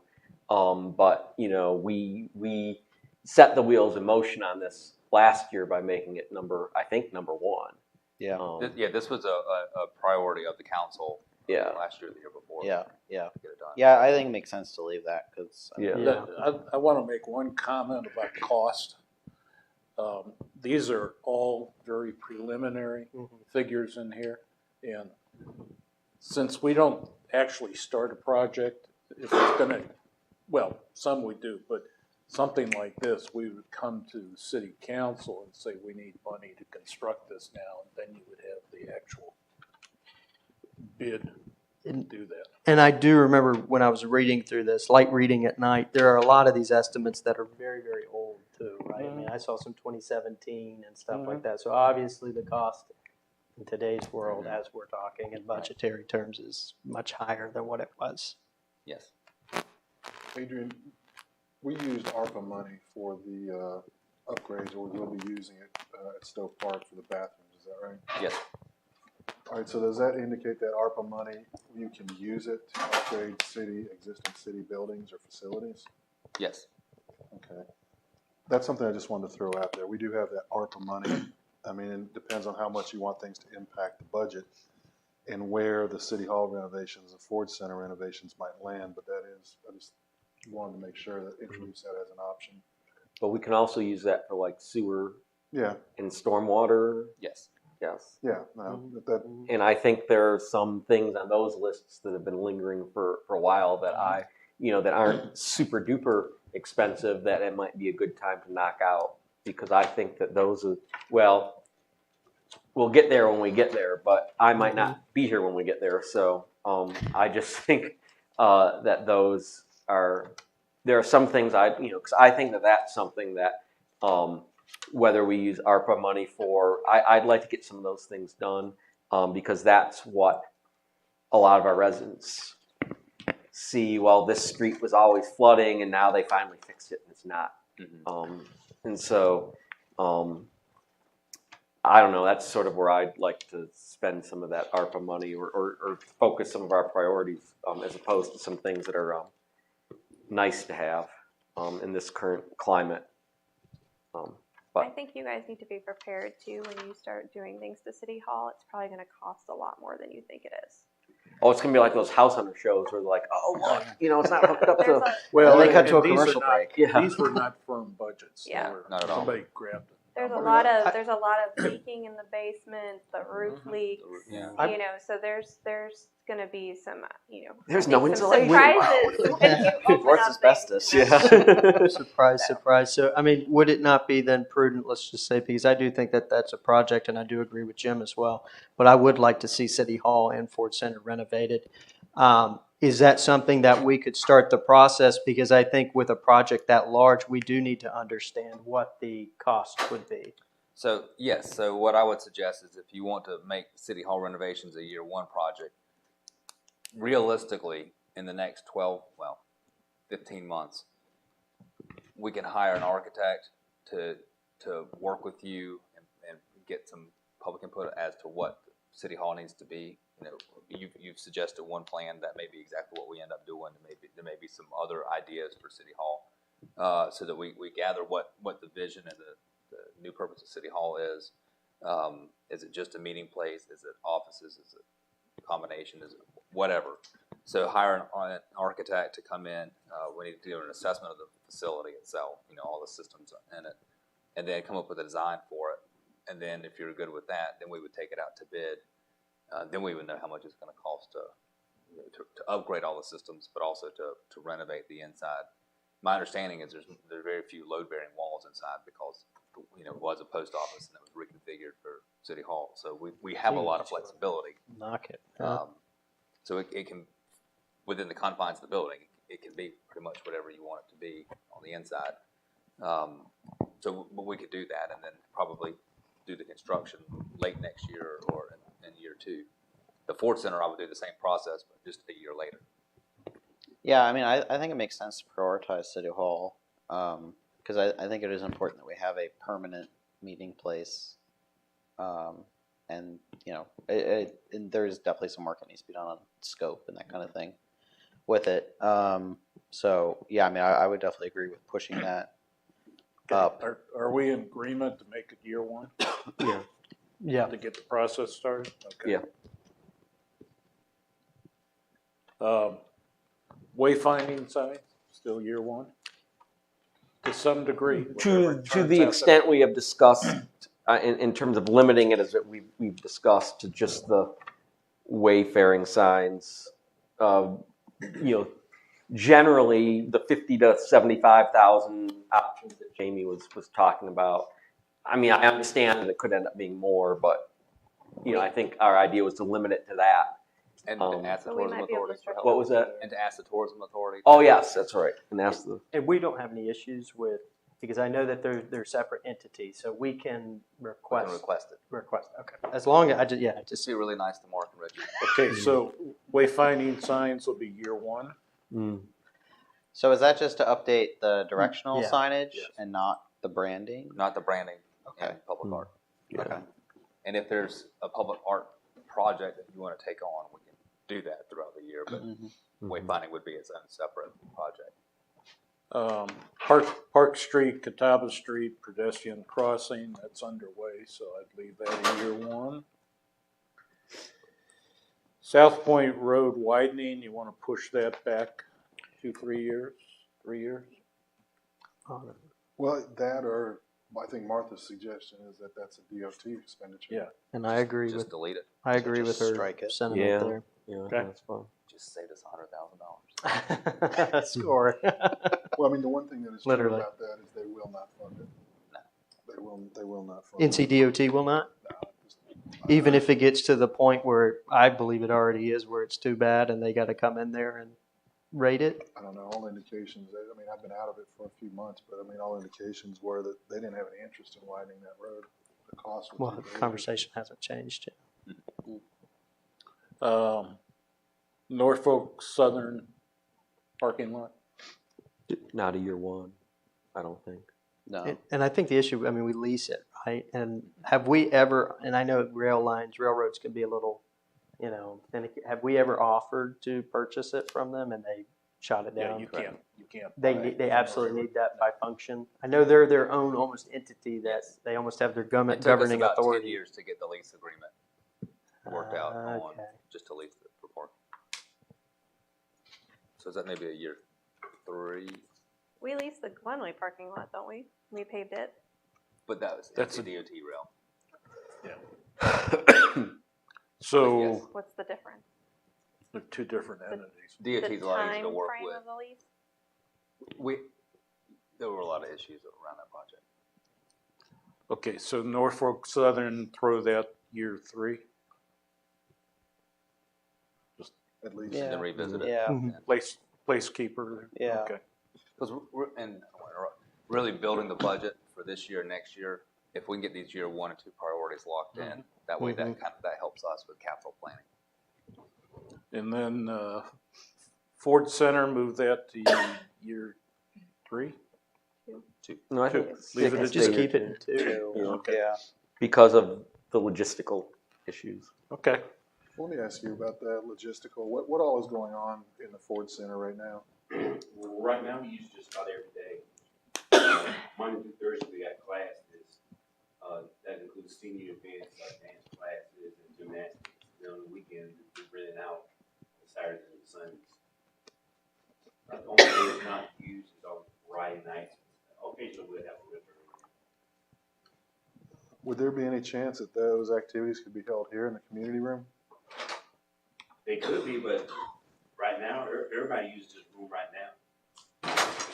Yeah, this room used a lot. And there was a height issue with gymnastics, wasn't there? Yeah, we couldn't use it for gymnastics, but you could put some of the dance classes in the senior spiritual line dance classes that we move here. But once the rec center opens, you can do all that stuff Correct. in there. Mm-hmm. Okay. The little gymnast would get stuck in the ceiling. Okay, we'll just leave the rest as they are. Parks and Rec. Just a quick comment on this one. I didn't see the East Belmont, the Greenway on this list. Was it supposed to be added on here or? It is theoretically underway.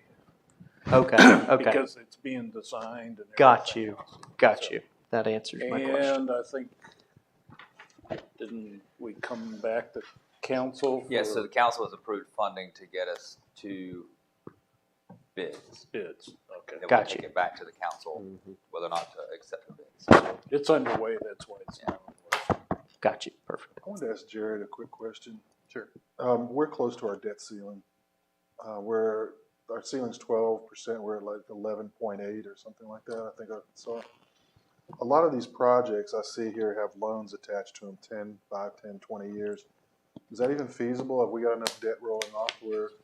We'll have to evaluate that, and it really depends on ultimately which direction we go, but we do have some that are rolling off over the next 2 to 3 years. I believe Adrian said at the budget workshop that I think we're at 11.8 this year, and that would be as close to our 12 as we ever get. Yeah, so I think we're at closer to 9% this year Oh, okay. and 11.8 next year with the rec center. Okay, so the 11.8 Included the rec center. Yeah. Okay, that's what I And thought. I believe it also included the Abbey Creek, but I'll double check that. Okay. But yeah, so we can absorb the debt for the debt payment for the rec center and still be under your policy cap of 12%. And we do have, and next year will be our highest year for the next 5 years because of debt rolling off. Okay. But yes, that's something we'll clearly evaluate every year. All right, so we're at Parks and Rec. Parks and Rec. Rocky Branch Park, this is a grant match. And that's already committed, right? Like, I mean, we've, based on, is that right? Because I know we already agree that we were going to match the grant with that funding? Or I think this is a new grant. Or is it Yeah, I thought we had already provided several grants to this. Yes. So I'm not sure which. I know that Tar Heel Trailblazers came to the Parks and Rec board with like the rest of the plan to do the rest of the park. That may be what this is. Okay, just as but long as but the blue and the green zone trails are finished. Okay. As long as it's like what we've already discussed and not like some new, expanded, like never before seen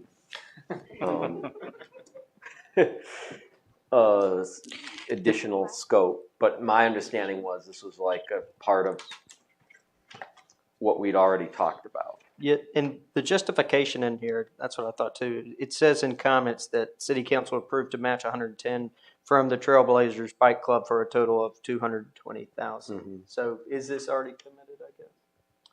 Well, I guess we need to It's is already this is us envisioned. now It's already commenting? envisioned. Okay. I guess we'd actually have to do because I seem to recall that they come every year and we'd formally approve it, but my understanding is it's part of the scope that we've already discussed with them, so that there should be no surprises here. It's their third trail, right? The black one. The black one. The black one. Yeah. Is that the one that's on property that we don't actually own? Miss Fun, right? Yes, Ms. Teamster's property. Teamster. Okay. Well, because this is blue and green. Yes, so the blue and green trails they've been open. That's what I thought. Mhm. Yeah. So then this is actually for the black trail. The black trail. Okay. Oh, I see what you're saying, because it says improvements to blue and green zone trails at Rocky Branch Park. Yeah, which we've already done. Okay. Yeah. So this we'll verify. This may be an old. So this project. might not even Maybe be one we've needed. already completed. Yeah. Okay. Because it says to blue and green, and then Yeah, because I don't remember discussing anything specific to the black trail. And yeah, and to your point, we just had the use agreement with Ms. Right. Teamster, and so the need is property acquisition. Right. Yeah. Yeah. I'd probably want to acquire the property before we spend money investing on it. that much money in a trail. All right, so that's being moved away from year one. I We're think you can delete making it. more. What? I mean, I really think you can delete this particular project because I think we've already finished it. Okay. Yeah. I think this was, me and Richard were talking, because I think this was discussed prior. Do we have annual estimates of what we're spending on mulch and what the cost is to us for Stowe Park and Davis Park to justify the solid? Because I think the solid was what, $100,000 for Stowe Park, $150,000 for Davis Park. And I think in the comments it was like 7 to 8 years of life cycle there for that. Yeah, so it's about $1,200 for a super sack, which is just one sack that takes up a very minute portion of the playground equipment, our playground area. And our playground inspector, we fail almost at every playground we use that at because we just don't have enough. So in order for us to meet the guidelines to replenish it in the amount we're supposed to, we'd have to buy 12 to 20 super sacks a year, just out of basic use. And then, of course, that's the raw cost of the super sacks. And then on top of that, you have to consider the cost of having to rake out that mulch daily and replenishing it. Do we have that analysis though? Again, we have the cost of that, but then the cost of our time, and because I'm just curious what it takes every year per park. I can get that too. Okay, Yeah, I recall looking at something for the park down here because we had a similar conversation, the mulch versus the surface, and I recall the numbers working for that one. Yeah, so just in actual material cost, It would Stowe already, Park would have been like $15,000 or yeah, so. it already pays for itself. But yeah, I can get you. Yes. Because because I think it And that was it lasts like like 7 to 8 years is what it lasts. Yeah, and typically at the 10-year period, you don't have to do a full redo of the entire project of the $100,000 figure. It would just be the surface layer that you'd have to redo. So that base layer will survive a lot longer. And I'm assuming there's like warranties and stuff Yes. attached to it if something There would happens be, to it. Yeah, and we try to make this an inclusive play unit, just like Kevin Lofton will be, and also at Lincoln Park. So all those vehicles out will be more user friendly for the riders. So being inclusive is going to be real important, especially for Stowe Park. Yeah. Give us 3 parks that be inclusive. Yeah, and we'll meet our guidelines for fall, making sure that children with more fall playground equipment that they're safe. So it's like a padding. It's just got a softer landing, and it stays in compliance longer. Whereas if we miss a day or we don't get enough super sacks put in there in that unit, you could have a fall hazard. Oh wow. Yeah, because you have to go in and like fluff up the mulch. That's correct. Yes. Right. Yeah. And also, a potential grant opportunity just came available last week of what they maybe money for that. But just in terms of material costs, I think our payback to do solid surfacing was about 5 years. Oh, okay. And it lasts 10 years, so it was good. But also, we did this first at Gant Park and as far as I know, we haven't had any issues with the maintenance No, and it's upkeep of that. great.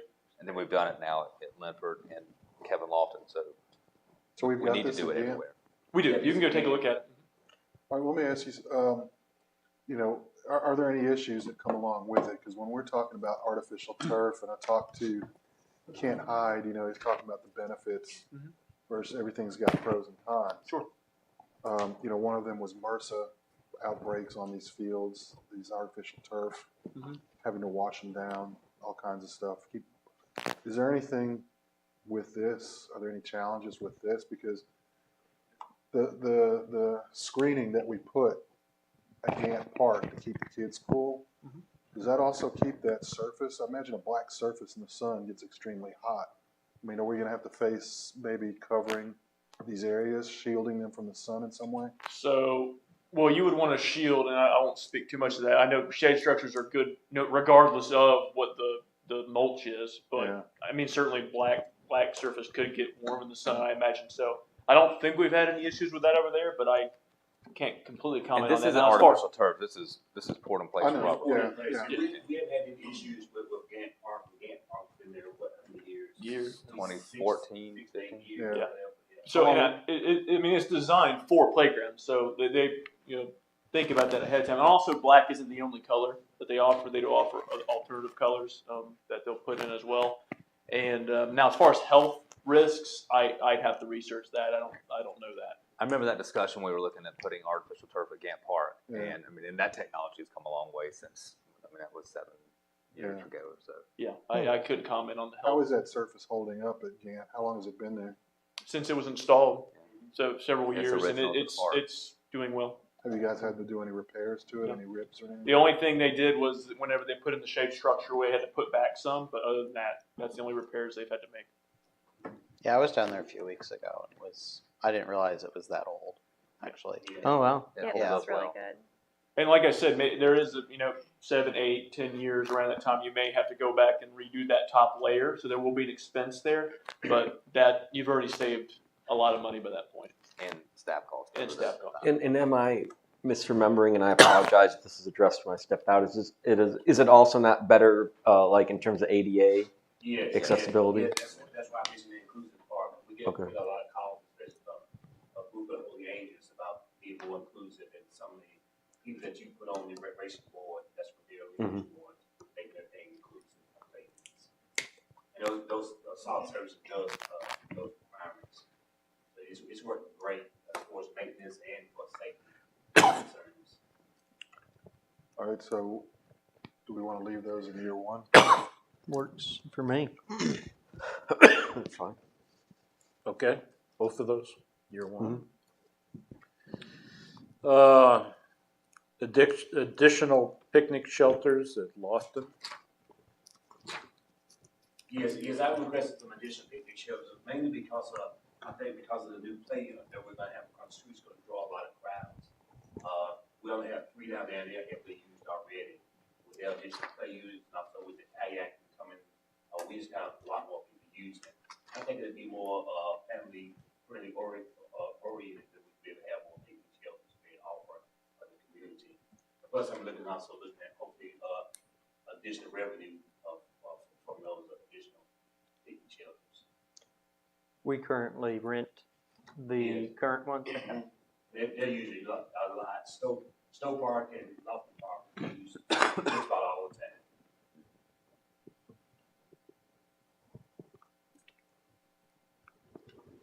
Well, Sip, let me ask you, I mean, I'm sure, this is our wish list. We can't get everything on it, but we have, when I was looking at it, I know we have shelters at Kevin Lofton Park, but we don't have any picnic shelters at Davis Park, do we?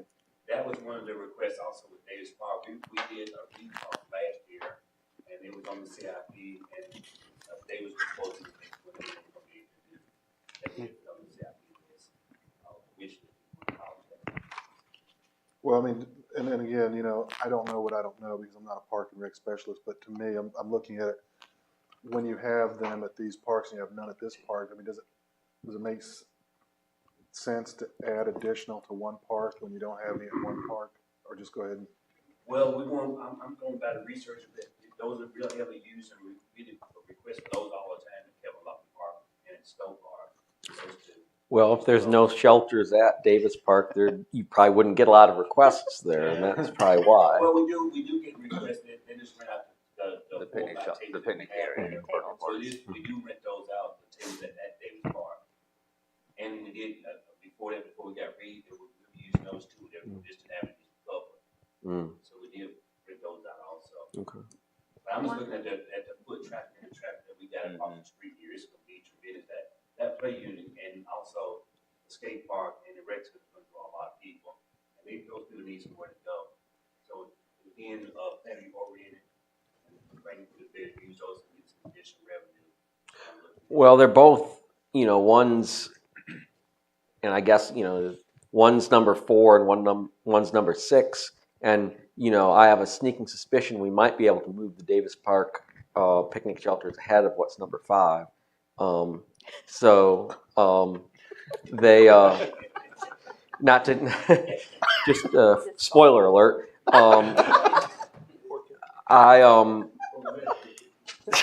So I mean, they're right there in conjunction with each other. Well, I think if you put that surfacing at Davis Park, you're probably going to see a lot more activity there. Also, yes, sir. I think that is needed definitely in the Davis Park. I drive by there all the time on my way home, and there are people at those picnic shelters all the time holding birthday parties. Davis. Yeah, Davis. Oh, there's so much space there. There too. is. It's Yeah. perfect. Perfect Yeah. location, centralized. Mm-hmm. I'm assuming, just out of curiosity, I mean, again, I'm trying to visualize it with the shelters. Do we take like the public's feedback on what to do or kind of the design? Because I know that is kind of embedded in that older neighborhood back there. So the houses that are on that street, forgive me, I can't remember which one, that are overlooking that kind of area where it would be. Would we engage the residents back there? Yes, we would have a kind of public meeting and invite them to the records commission meeting and show them the design that we have and let them kind of weigh in on what they want to see down there. Yeah. And of course, you guys have the opportunity also. But I think it's a good idea to have them down there. All right. And that's been on there since 2013, I guess is what this is telling us. Yeah. Davis Park, yes. So keep it as a year 1. Yeah, I'm good with that. And that was the Davis Park? Yeah, Davis Park. So I'm trying to keep up here. And then the Kevin Lawson Riverfront Park. Additional. Do you want to move that to year 2? If we had to choose between Davis and Kevin Lawson. If you had to choose between them, I'd probably go with my colleagues and go with See, because he's not wrong that they will get more use. yeah. That's what I was. But I do also want to spread the love. Yeah. I mean, maybe we can do both. I don't Well, know. like you said, we've got 7 items in year 1. We're at item 4. You want to look before you prioritize them. You want to vet the others. So the disc golf course. Yeah. I mean, we could. Oh yeah, we crossed off. Rocky Yeah, we Branch, did 'cause cross off feel like Rocky we've already Branch, done and that was $113,000. Yeah, so you saved another $100,000. Yeah. Hey. This has been a very productive meeting, by the way. Well, we could probably save another 115 by striking the disc golf projects. Well, I mean, purely from a usage point, I mean, you probably will get more usage out of the picnic shelter at Davis Park rather than disc golf. But see, that's a completely blind spot to me. I don't know who plays it. I don't know how often. I don't know how big a sport it is, to be honest with you. It's a big sport. It's a really huge sport. Can we get some context? Again, I'm new, so I wasn't a part of it. And I don't know if you guys have had any conversations about a disc golf. I mean, how did this originate? I know we have Goat Island, which has a pretty solid one over there. We had a resident that called me that lives in the Southport area, so went down there. He belongs to a club in Charlotte. He said he'd like to see one here. And he said it's huge and growing, and they have a lot of tournaments. He wouldn't bring some of those tournaments and more disc golf for the residents here. And it is a huge problem. Charlotte is the U.S. disc golf capital. Mm-hmm. We have more disc golf courses here, so they bring in a lot of tournaments for it. Well, as devil's advocate, if we're competing with such a big market that has so many courses and is already bringing in tournaments, what's our hope for this? Out in the middle of nowhere, down on the end of Gaither Road. I mean, it could be a benefit for us. I mean, we could drive tournaments also. I mean, just because Charlotte has something that we do not have tournaments also. And it is a growing Wasn't part of the problem with that property like just the topography? That was terrible. Yeah. Yeah. It's Like, is there even room to like park and stuff down there? There was a design done by Frank Trawick. I think, I don't know if you saw it, but he brought it to us where he did a pinwheel design for some baseball fields on the level part. The little piece, the little triangular piece across the road was going to be a dog park, and then there was going to be passive usage throughout the rest of the park. But there is a plateau close to the road, if I remember correctly, that's serviceable. I just don't know that I'd put it number 5 on the list ahead of some other things that have been in the queue for a while that I think we all agree are necessary. And I certainly, I'm not familiar with the disc golf milieu, but maybe it's a lot. It is quite popular, but I always, if we have limited funds, I prefer to use them on things that have broad appeal rather than a niche appeal. Maybe I'm misspeaking, and all the disc golf fans out there You'll will hear from them. hastily correct me, but what if we put it next to the skate park? No. Just put it in the warehouse. You could put it on top of the. So I think we could agree to move that out of. Yeah. The only thing I point out is I thought I did read something about they're willing to do private funding, and I know we have our sliding scale that Ryan was so generous to help us with before his departure from our ranks. So I mean, I think if a group comes to us with a proposal, I think obviously we'd at least need to listen to that, and I'm assuming it would percolate through the Parks and Rec Board originally. But I think if there was some sort of plan to raise part of the money privately, as has been done with Rocky Branch and Davis Park with the tennis courts, I think we'd at least have to listen. Although I do believe we retain the ultimate discretion, even if they agree to raise some money, to say it's just not our priority for this year. Yeah, I think they'd probably need to come with a proposal and a check. Yes. So that's not a year 1. No. You think it's a year 2 or 3? I would say 3. 3. Yeah. This one might be a controversial one. But I don't know if it would be prudent to bump up the dog park to year 1. I just know, coming straight off the election, and me personally living in a townhome and stuff with not much property, and as we see the housing market going towards that, where you don't have the big yards, I think it would be nice to offer that to the public. And to my understanding, we were almost close to having a dog park. Spend, not a couple more months arguing about location. Well, to that point, I forget what one of the Main Street meetings I was in last week. They said that Chronicle is apparently not proceeding with their plan for the duplexes or something. The townhomes that were going to be the duplexes. So there might be some green space there. We had sort of kicked around, and this was just brainstorming, but.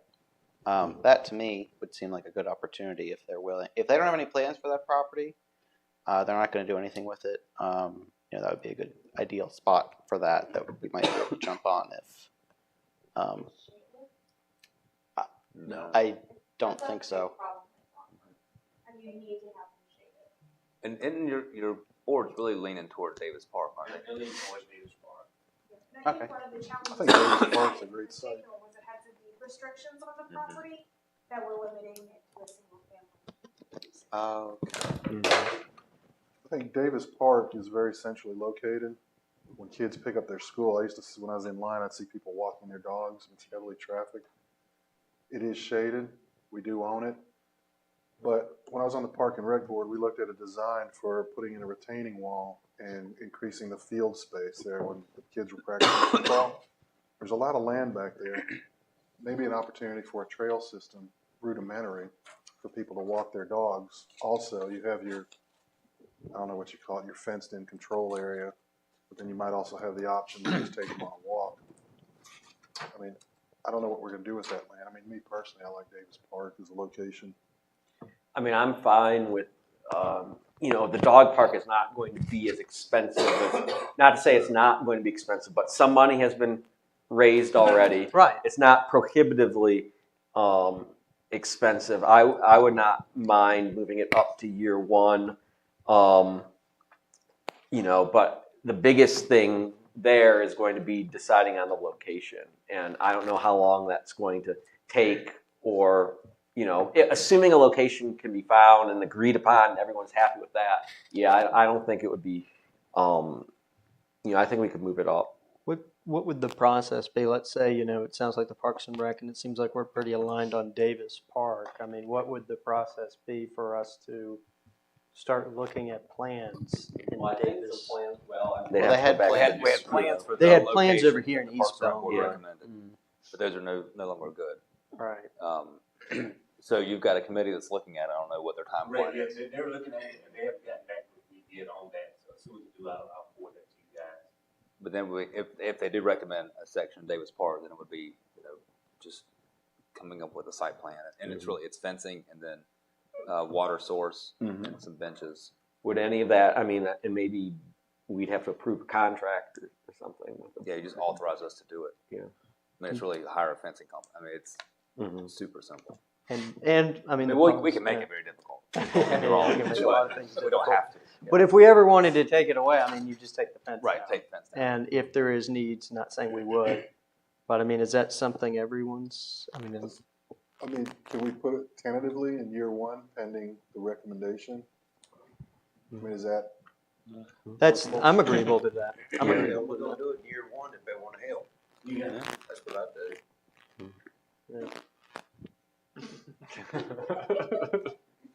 That's all that matters, really. Help someone holding us up. They ain't helping. All right, I think we- What did we decide on picnic shelters at Lofton Park? Leave that year one? Although I think the consensus is if we can only do one or the other, to do Davis first. Okay, so But in a perfect world, we could do both. we'll put Davis above it. Okay. All right. Are picnic shelters the sort of thing that, I feel like there's people sponsor those sometimes. Do we do that? Just as a. Well, we do have a policy, don't we, on sponsorships, and we could dust it off. And we're hoping we'll be able to get some sponsorship. Yeah. The Richard Turner Picnic Shelter. Send your checks directly. So we've got Davis Park done. I think with Splash Pad is up next in year one. But I had a question. I think Alex had the same question. The number seems to have fluctuated on this. Am I wrong? It seemed like the number came in relatively. We have to have a lift station for the Splash Pad.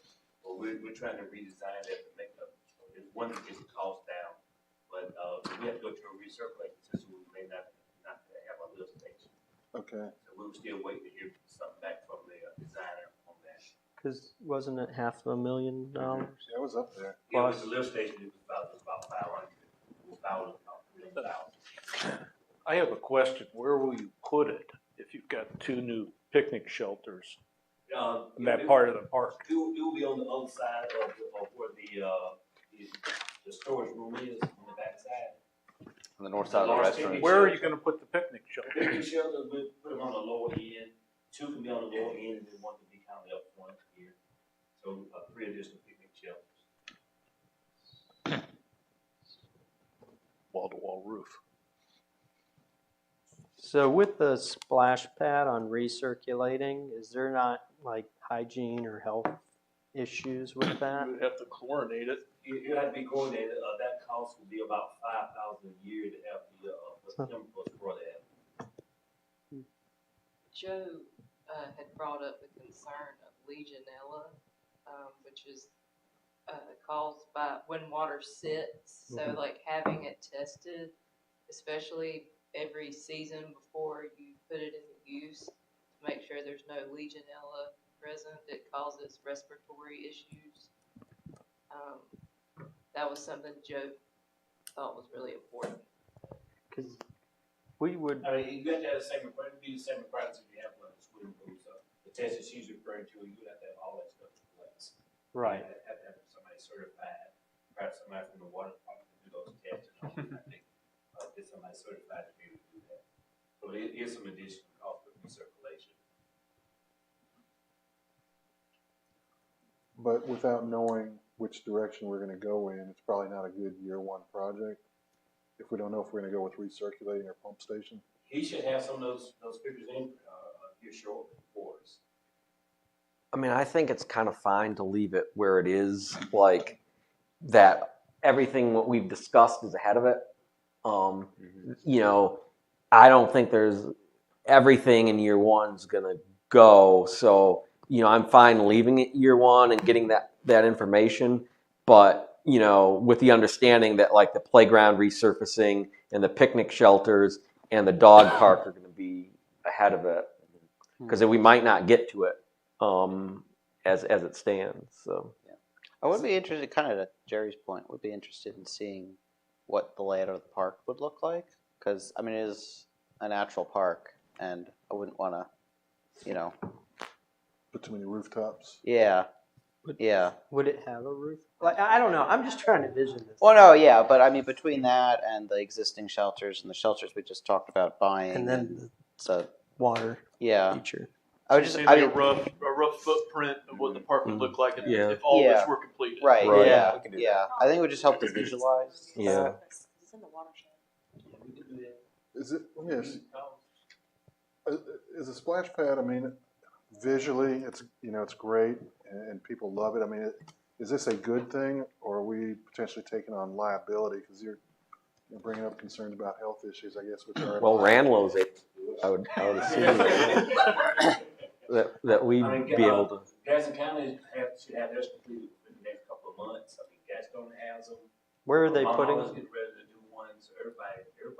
I mean, so no real concerns then. So no real concerns. I've heard. Well, I mean, any concerns with the like the special dispensation we had to get for the skate park. So. I think as long as you take the precautionary measures.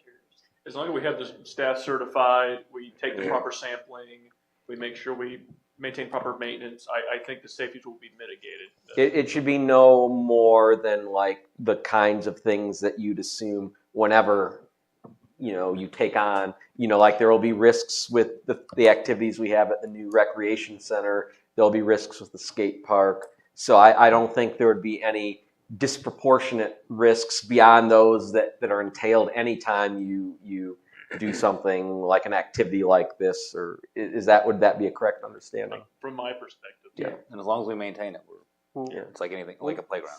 When could we see that footprint? Because that is a good point. You're talking about a splash pad. And all these well, I was just presenting the idea. I think it'd be better for Zip to present that to you. You would have a better idea than I would. But we could generate a rough one. Yeah. Just getting the dimensions. Yeah, just like a sketch. Yeah, just to help kind of think about what the park will look like. Take the plan sheet from the park itself. Just draw on it. Draw it. And then last question for me on this one, is this something that we can absorb today, or is this something we would need additional staffing for in regards to the ongoing maintenance or anything like that? So we have a parks and recreation or a playground inspector who will probably assign the duties to perform this work. Without knowing the total scope of the recirculation system, I would need to look at that, but potentially looking at additional staff costs. But I think as long as we get the person certified, I don't think it'd be more than a little bit of time daily. I mean, it had to be visited daily during the summer, obviously, turn it on, and making sure that everything's right. And then the sampling, that may be once a year. So without looking at the total scope of it, I couldn't tell you exactly if we would need additional staffing, but Well, and then I think with the pool, I mean, I don't mean to get into the weeds, but you're checking the chemical balances every day, Like pH. Yeah. pH, chlorine, so that it's not going one way or the other, and you don't have bacteria, especially if it's recirculating. So Yeah, I'm just not familiar enough personally with what the requirements are on that. think Looking just at now, I kind of do a lot of my information from the city of Gastonia. They have to have an additional staff. They got some of the staff to get certified, and they're able to go through those processes, making sure the water's purified and meeting all the requirements. So I don't think we need additional staff to be able to have that.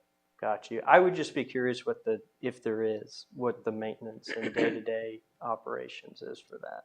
I don't know if you just flip a switch and it may be worthwhile for us to because it's meet on expensive. I mean, this is an expensive adjustment. I hate to.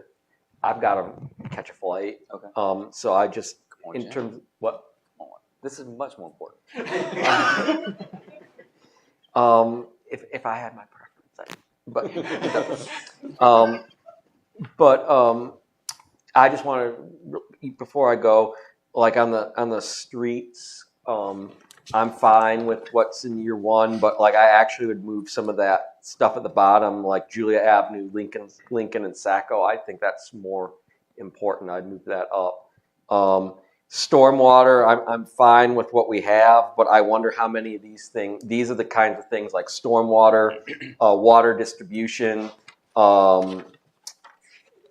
wastewater collection, wastewater treatment. How much of those? Maybe we can knock some of those out with ARPA, especially ones that have been lingering kind of longer, like with the stormwater, some of these culvert and drainage replacements, because that's something like, I remember some of these even from when, like I was talking to people in 2019 and they're still there. Those are the kinds of things maybe we can use ARPA for. And I think that in this climate, in this environment, I'd kind of like to see more emphasis on those. They're not like sexy, for lack of a better term, but they're the kind of thing I think we should be spending money on, as opposed to what might be nicer to have. But it's like, people, we're all dealing with these economic conditions, and I don't want to appear like you always love my historical reference, but I don't want to appear like Marie Antoinette, and let them have cake, or let them have this that they don't really need when we've got streets flooding or stormwater issues. So I'd just be practical and deliberate in terms of I understand that's always in the eye of the beholder in terms of what's necessary. We might all have different definitions of what's necessary, but I would like to see emphasis on infrastructure and those types of things. And I understand we've talked about a lot of different ARPA uses for ARPA funds, and I would just that might be maybe to knock out some of those projects, but that's just sort of my general sense. And now I have to go to Houston. So I'll take my safe travels. I'm not opposed to that mindset, but I mean, one question I would have and direct to Jared is, what is our water and sewer fund right now in ballpark figures? What are we sitting on? I'd have to take a look at it. Our water sewer fund balance unappropriated at 2020. Second. See you, Jim. I mean, just ballpark.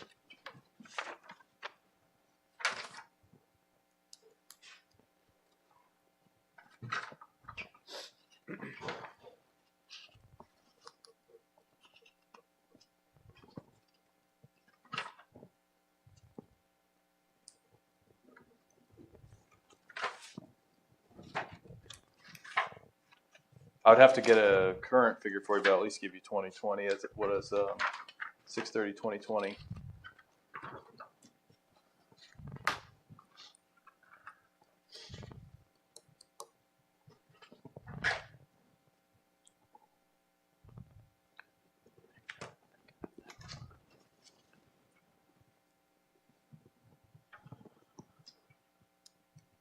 Unrestricted was 7.3 million.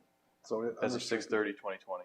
Okay, so it's safe to assume we're somewhere in that Ballpark, area. yeah. We've operated at a loss in the water sewer funds in some of our years, but it's been a very small deficit. It's not like we're caving into our fund balance to meet obligations or fund our services to our customers. Well, the reason I'm asking is why are we sitting on that money? Are we anticipating a major expenditure? Are we looking in the future to committing it towards something? Because if not, why are we not attacking these projects with the fund that was created to address it? We have been. Yeah. So the last several years, we have budgeted to pull $3 million and then $2 million and then $1 million out of the capital reserve and water and sewer to pay for capital projects. And the reason, the reason we have the money in the capital reserve or the fund balance is because we raised rates 10 years ago in anticipation of doing these projects, and we didn't have the capacity to do the projects. We've got the money, and now we've been spending it. Okay, so we have the money, we just don't have the capacity, meaning we can't do the. We can only handle so many at a time, right? Okay. And you know, we've done like the water plant renovations. Yeah, we pay for cash example, booster pump stations in several locations. We do the filter renovations. We've done those past few years. Those are pricey. So we are doing these projects, but you know, we can't do them all at once. But I think now we're getting to a point where some of the large scale projects that we've been putting off have been completed. So we're ready to proceed with maybe some of these smaller projects as well. Well, that's what I was getting at. I mean, if we have the money, but we're kind of overextended in the amount of projects that we can do. I mean, is ARPA just theoretical then? You know, add the ARPA to it. We're throwing this money at it, but we can't actually do it at the moment. I mean, that would be up to you all to determine what you want to do with that funding. I mean, Well, I'm just saying, do we have the capacity to do it? You know, if we've got 7 point what sitting in the bank and we can't put it towards projects, and now we're talking about maybe taking $1 or $2 million of ARPA and committing to these projects. That's just backing up money in the pipeline, isn't it? Well, I mean, again, that's up to the council to determine. If you want to appropriate that money, then you can appropriate that money for us, and we'll be happy to spend it. Well, we're good at spending money. Is the money good? Is the money, even though you may have it programmed or theoretically programmed, it's still sitting there when you've got other needs that you might be able to actually address and use it for? I think we was trying to say, like, if we accelerated some of these, like, year 2 and year 3 projects to year 1, would that create an issue with your ability to actually manage those projects and I see get what them you mean. done? Okay. Yeah. I mean, The answer is yes. the answer is yes. I mean, you need staff to administer any of these We've projects. got one Jerry, and he's our project manager, particularly on the utility side. And then when you're looking at putting together bid, construction plans, all that, you're right. Sorry, I misunderstood you. That's okay. It's just, you know, you're adding more weight to something that's just not moving because, we're cash rich. We just don't have capacity to make them happen. Yeah, so if you throw like $10 million in the fund in 1 year and say get 20 projects done, that's going to be tough. Give us more staff, we'll do more stuff.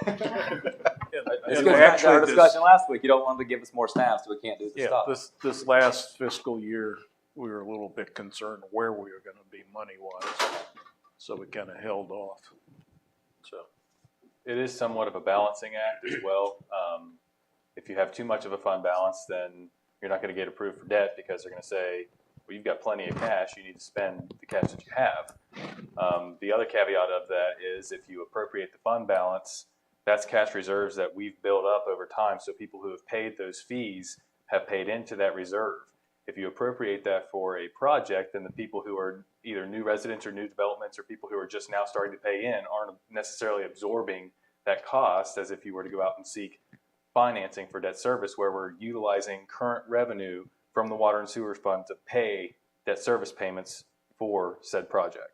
So it is kind of a balancing act when you're talking about appropriating fund balance in that regard. That's something they mentioned last week. I was just about to say that an interesting perspective me and Adrian heard, and I was like, you really don't think about it that way, but it makes sense. Cash is from your previous and current payers, and debt's your future payers. Right. Okay, thank you. can we proceed with Parks and Rec for year 2? Oh, I Jim threw a hand grenade in and then walked out. And then he walked out. Thanks, Jim. So we're to ball field lights and bleachers. That's a big one, huh? Those are actually 5-year projects. You know, we're not gonna replace all the lights in every field. But it's been on the list since 2013, both of those. And it's, Can you divide the question? I mean, where are they most needed? Where do you have your heaviest use? Davis Park would be the one that we need to replace this old system. Which one? Davis Park. Davis Park. Replacing the lights. For the Replace the baseball lights. field back and there? then what about Rodden Field? Aren't those lights down? Rodden Field lights are down. Does Rodden get a lot of use? Well, no, not as much as Davis and Belmont Central. Is that because it doesn't have lights? Well, that's a good point. Like, yeah, what if you had the lights? Maybe it would get more use. It depends. But Davis is going to be the one that we really need to get repaired. And it's coming fiscal year of the following. But we need to get that done. What about Frady Field? Are those not relatively new lights out there, or No, they're not new lights either. they're not? No. All the lights in that system are old. But there's something in the pipeline for development that may or may not take a chunk of Frady Field. If y'all approve the Crescent project, then we get Freddie Field, and we'll need to have a plan for how to invest in that. If you turn it down, then we don't need to invest in it because it'll be sold.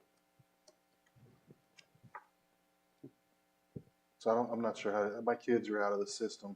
I mean, I used to be able to tell you whatever park was heavily used because I would visit them all, but now it's completely blind spot. Right now is Davis Park and then Reed and then Belmont Central.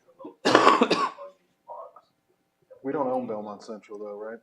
Correct. No, the county sort of turned it over to us. It's just an agreement, but we don't own the property. So if you're looking at prioritizing ball field lights, I do Davis and then Reed. Davis and Reed. Okay. Yeah, I think it makes sense to break those up and just attack them. Yeah. It's one one at a every time. year. Yeah. Yeah, I wouldn't be opposed to that instead of just on one and keeping it. Maybe they start in year 2. I guess that's when it's currently booked. Start the program. Yeah.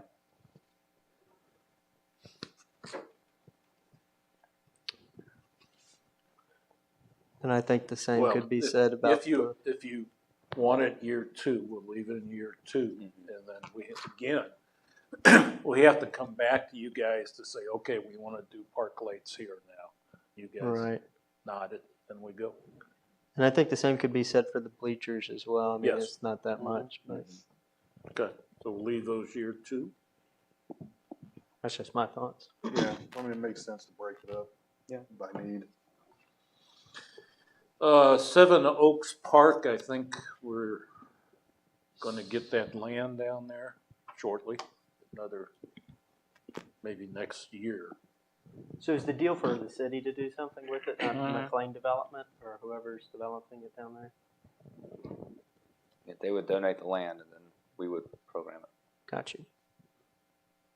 And we don't have a plan for it. Gotcha. No, it's a program. I went to the Park and Rec meeting, and someone came and spoke from 7 Oaks, and it was interesting.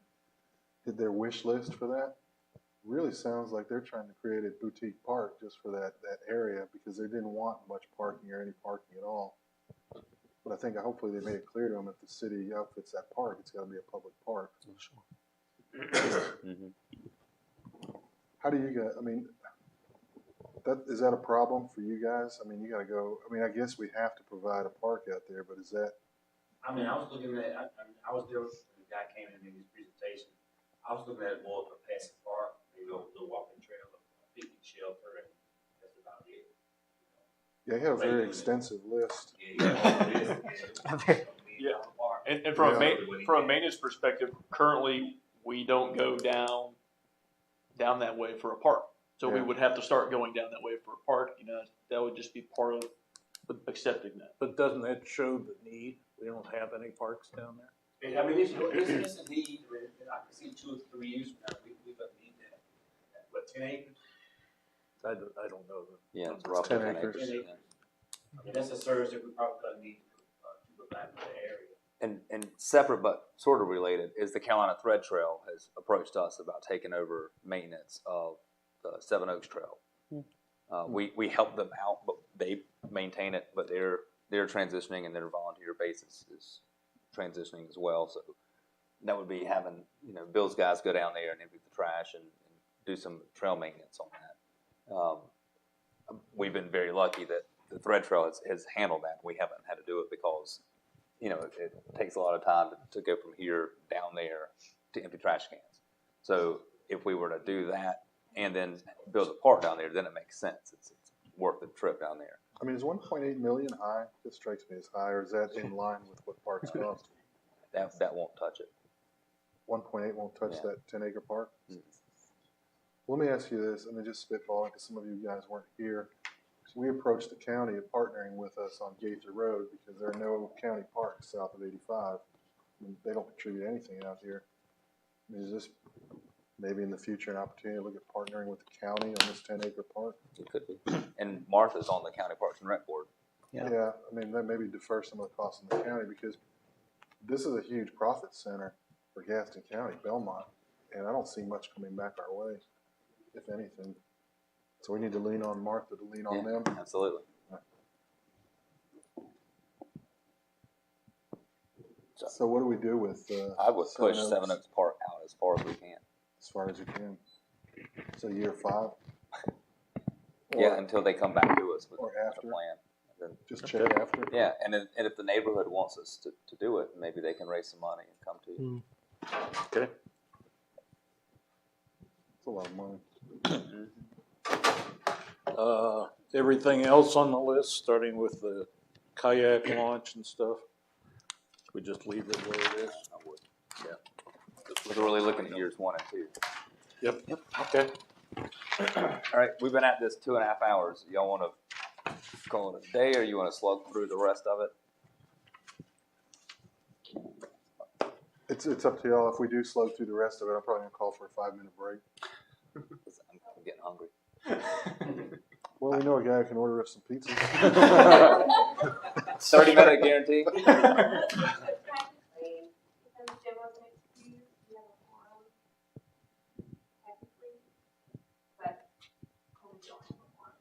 Well, we're not voting on anything. We're just getting consensus. Yeah. But if there's something y'all want to vote on and get his affirmative vote while he's not here, we can do it. That's true. It's an unexcused absence. By the way, you calling it a pizza? I mean, I'd be good with coming back to these when we've got more time to focus on them rather than kind of rushing through them, if that's agreeable. I'm fine with whatever the majority. The majority plus Jim. Well, the majority is whatever our majority is with Jim. Well, looking at the street department, I mean, looking at year 1, it'd be resurfacing, and then Yeah, I mean, we can go through the streets quick. I can fencing. explain anything. Yeah. Then that would wrap up the general fund. Yeah. So we can wrap up general fund now and do the rest later. Okay. Get to the street department. Yeah. Any questions about the streets? No, but I do agree with Jim on the Julia Avenue widening project. I don't know what everyone else thinks. Again, I don't know if we're about to open up another can of worms without everyone here about bumping projects up. I'm not a professional at this. Obviously, I'm not an engineer, so I would trust whoever prepared this is looking at this as what is a need today. So that's, I guess, really my comments on that. I know that Julia, we talked about that at the retreat. This one was I think pretty much everyone at the retreat on this current council said that this is something that we really want to focus on. So, and I see the Julia Avenue project on there. I don't know when we can afford it though. Yeah, that's the problem. I mean, because you're going to have to get right away. Correct. And you're going to have to condemn right away. Because our initial discussions with a very small sample size, admittedly, on right-of-way acquisition for some off-site transportation improvements, they're not agreeable to selling their front yards for wider roads. So you're to do this, you're going to have to go in and condemn a lot of property on Julia, and then it's an expensive. Is that the project that includes the sidewalk to do that? I mean, if you were just to go in and pave it and maybe add curb and gutter, does that get into right-of-way issues? If you add curb and gutter, you're adding drainage, so yes. You gotta put in pipes. I mean, I feel like my personal thing is we're going to have to do something with Julie at some point. It's just how far do you push it down the road, and the farther you push it, the costs go higher. Mm-hmm. Well, and the better we make it, the faster you can drive on it. And then we'll get more concerns about speeding, so I have to put speed bumps, Yeah. speed humps on there. My wife complained to me last night about Julia because she rides on there once a week. Yeah, And it's a tough and one. it's bumpy. It's a tough one. I would say I'd like to see those the hump things pre-painted. They're kind of worn and you can't see them anymore versus like before when they were new. When it's They reflective. were more noticeable. Do you know, We can do that with operating.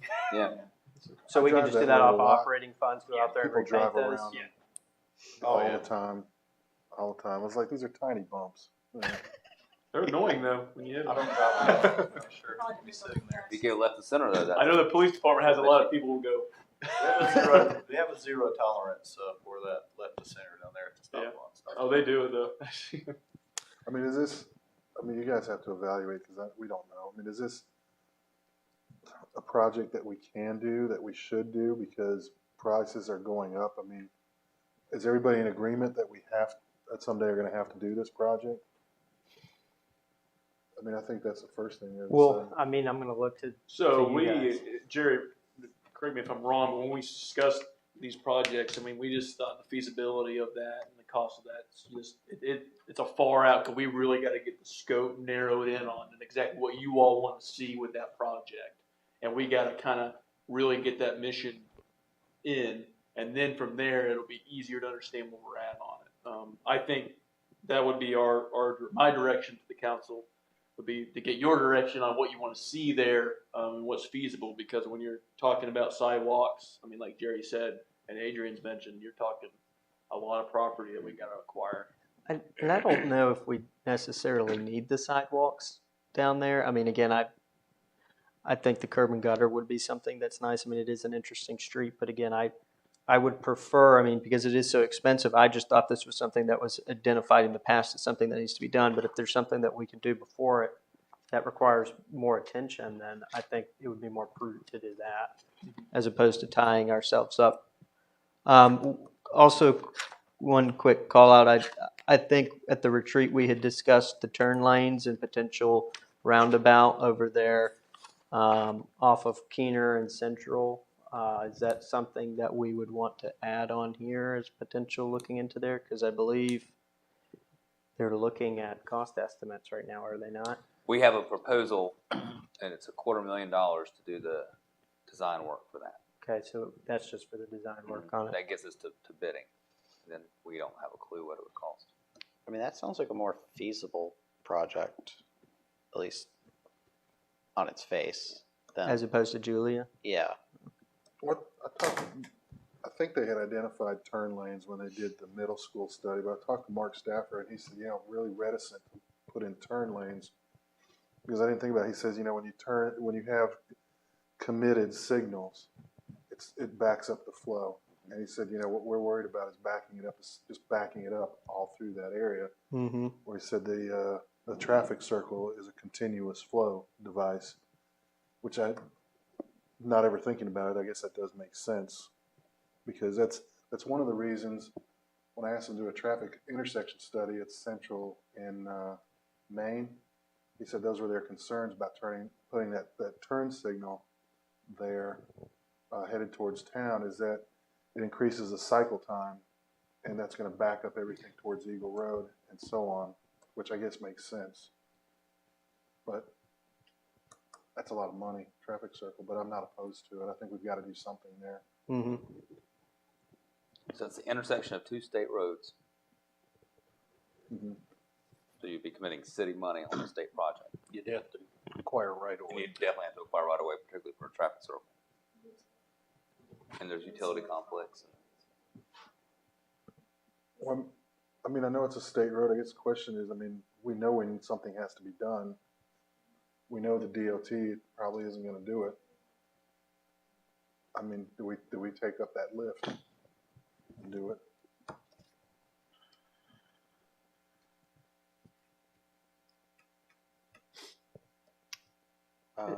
Because that's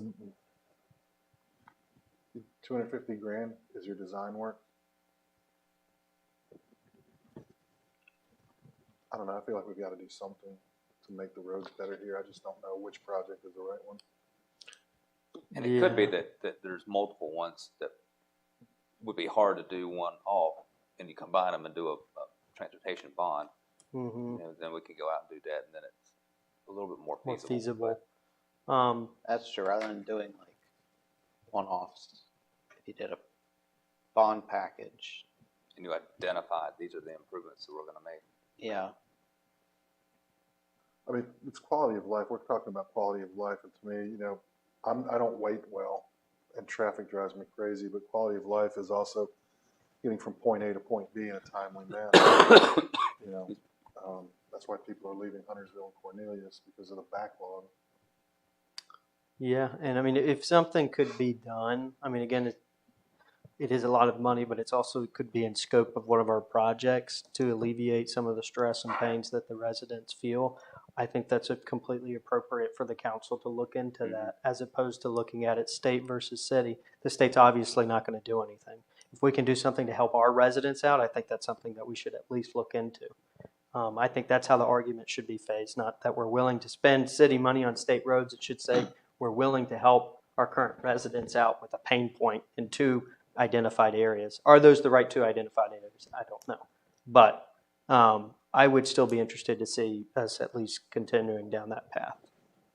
Well, if you would ask Randy Gates, because I asked her this question, and Mark Stafford there, I said, you know, what's the feasibility of getting some of these smaller projects done? And they said, you know, candidly, if you want them done, you probably have to do them yourself. And they said that's just the brass tacks of the whole matter. Mm-hmm. That's what I was told as well. Yeah. So, I mean, from Corky, from y'all's perspective in Buck, I mean, do you see these 2 intersections again? I mean, from a public safety perspective, I'm sure we can all say they're a pain in the butt from timing to wait, but I mean, it would definitely reduce the amount of wrecks we have there, and it would benefit us greatly in the future as far as that intersection goes. Absolutely. Traffic circle. Because if you don't get the green arrow to turn left on Keener, you're going to be there for a while. Mm-hmm. And you may not make the light at all, maybe 1 or 2 cars. Right. And if you go down to Seven Oaks and look at the traffic circle down there, you're not going to have the backup that you will if you put it there. Right. Yeah. Buck, can you make that turn in a traffic circle? Oh yeah. one way or the other. They make the existing turn. It's ballot curving. Yeah. It doesn't matter. Okay. It's all road. I think I've 2 fatalities in that since I've been at least 2. Absolutely. And I know I've pulled 2. It hasn't been that long ago where we had a wreck where some people jumped and run from the wreck where they were running from the officers. It wasn't us, it was highway patrol. And luckily they didn't hit the people's house. Wow. They came close. There's been oak tree after oak tree hit in that area over the years. so, I mean, again, I think it could be reasonable to say this is something for public safety and to look after towards the citizens. I appreciate it. So I would personally, and again, it's going to be up to everyone else. I would also like Martha and Jim's opinion on this. I think this is something that I think they could offer their opinions on, but I would like to see it on here, at least added to the project or scopes. I kind of like the idea of doing a bunch of these smaller projects as like a bond, though, so that we just kind of go in and just take care of what we can all at once. So identify checklist and then go through. Yeah, like if we came up with a list of, you know, these are the, you know, 3, 4, 5, whatever, however many intersections we can fix, you know, they're within our capacity to handle.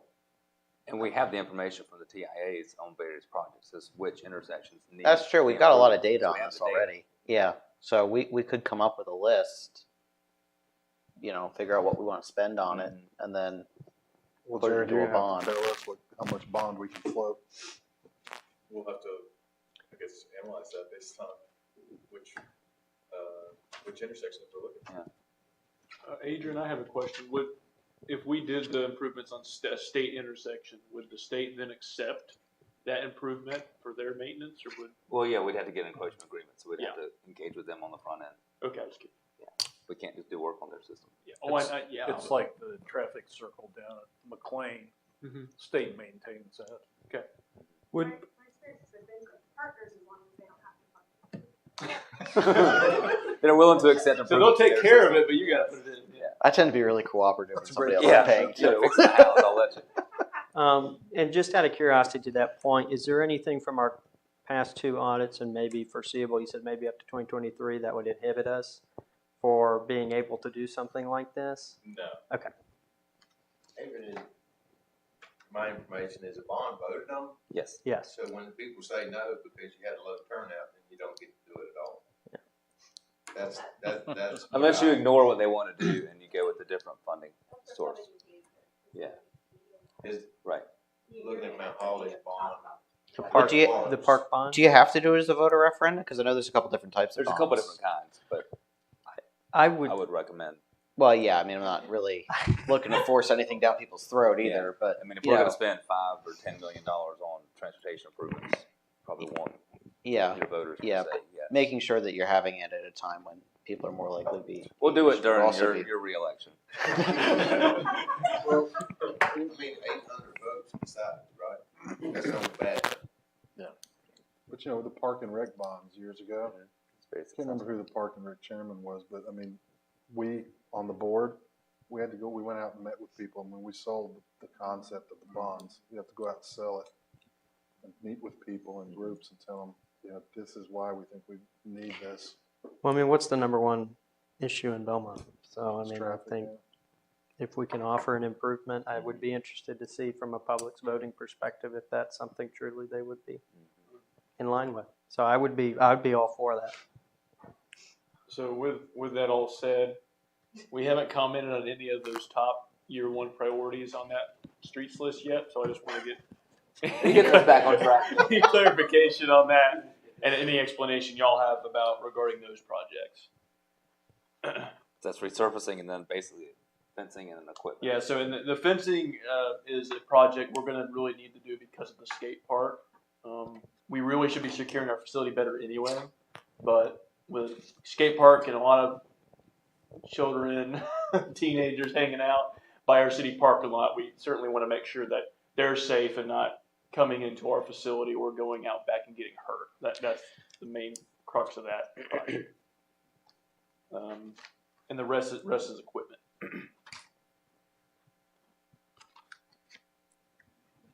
I mean, I don't have any issue with it because, you know, you've identified your needs, and I don't know the condition of these streets down here enough to rank them.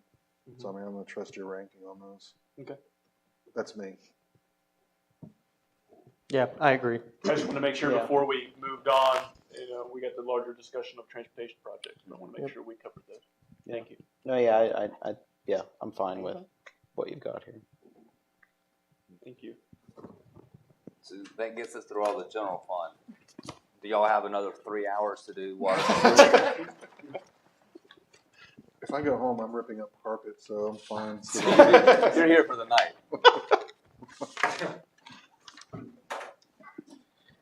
I'm fine with whatever. I mean, when would we kick this to if we have to kick it?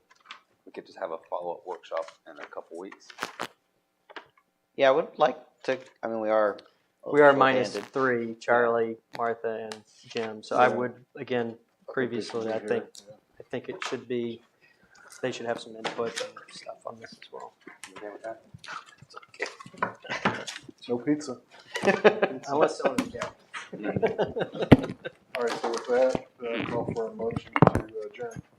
Motion to adjourn. Second. All in favor, say aye. Aye. We're adjourned.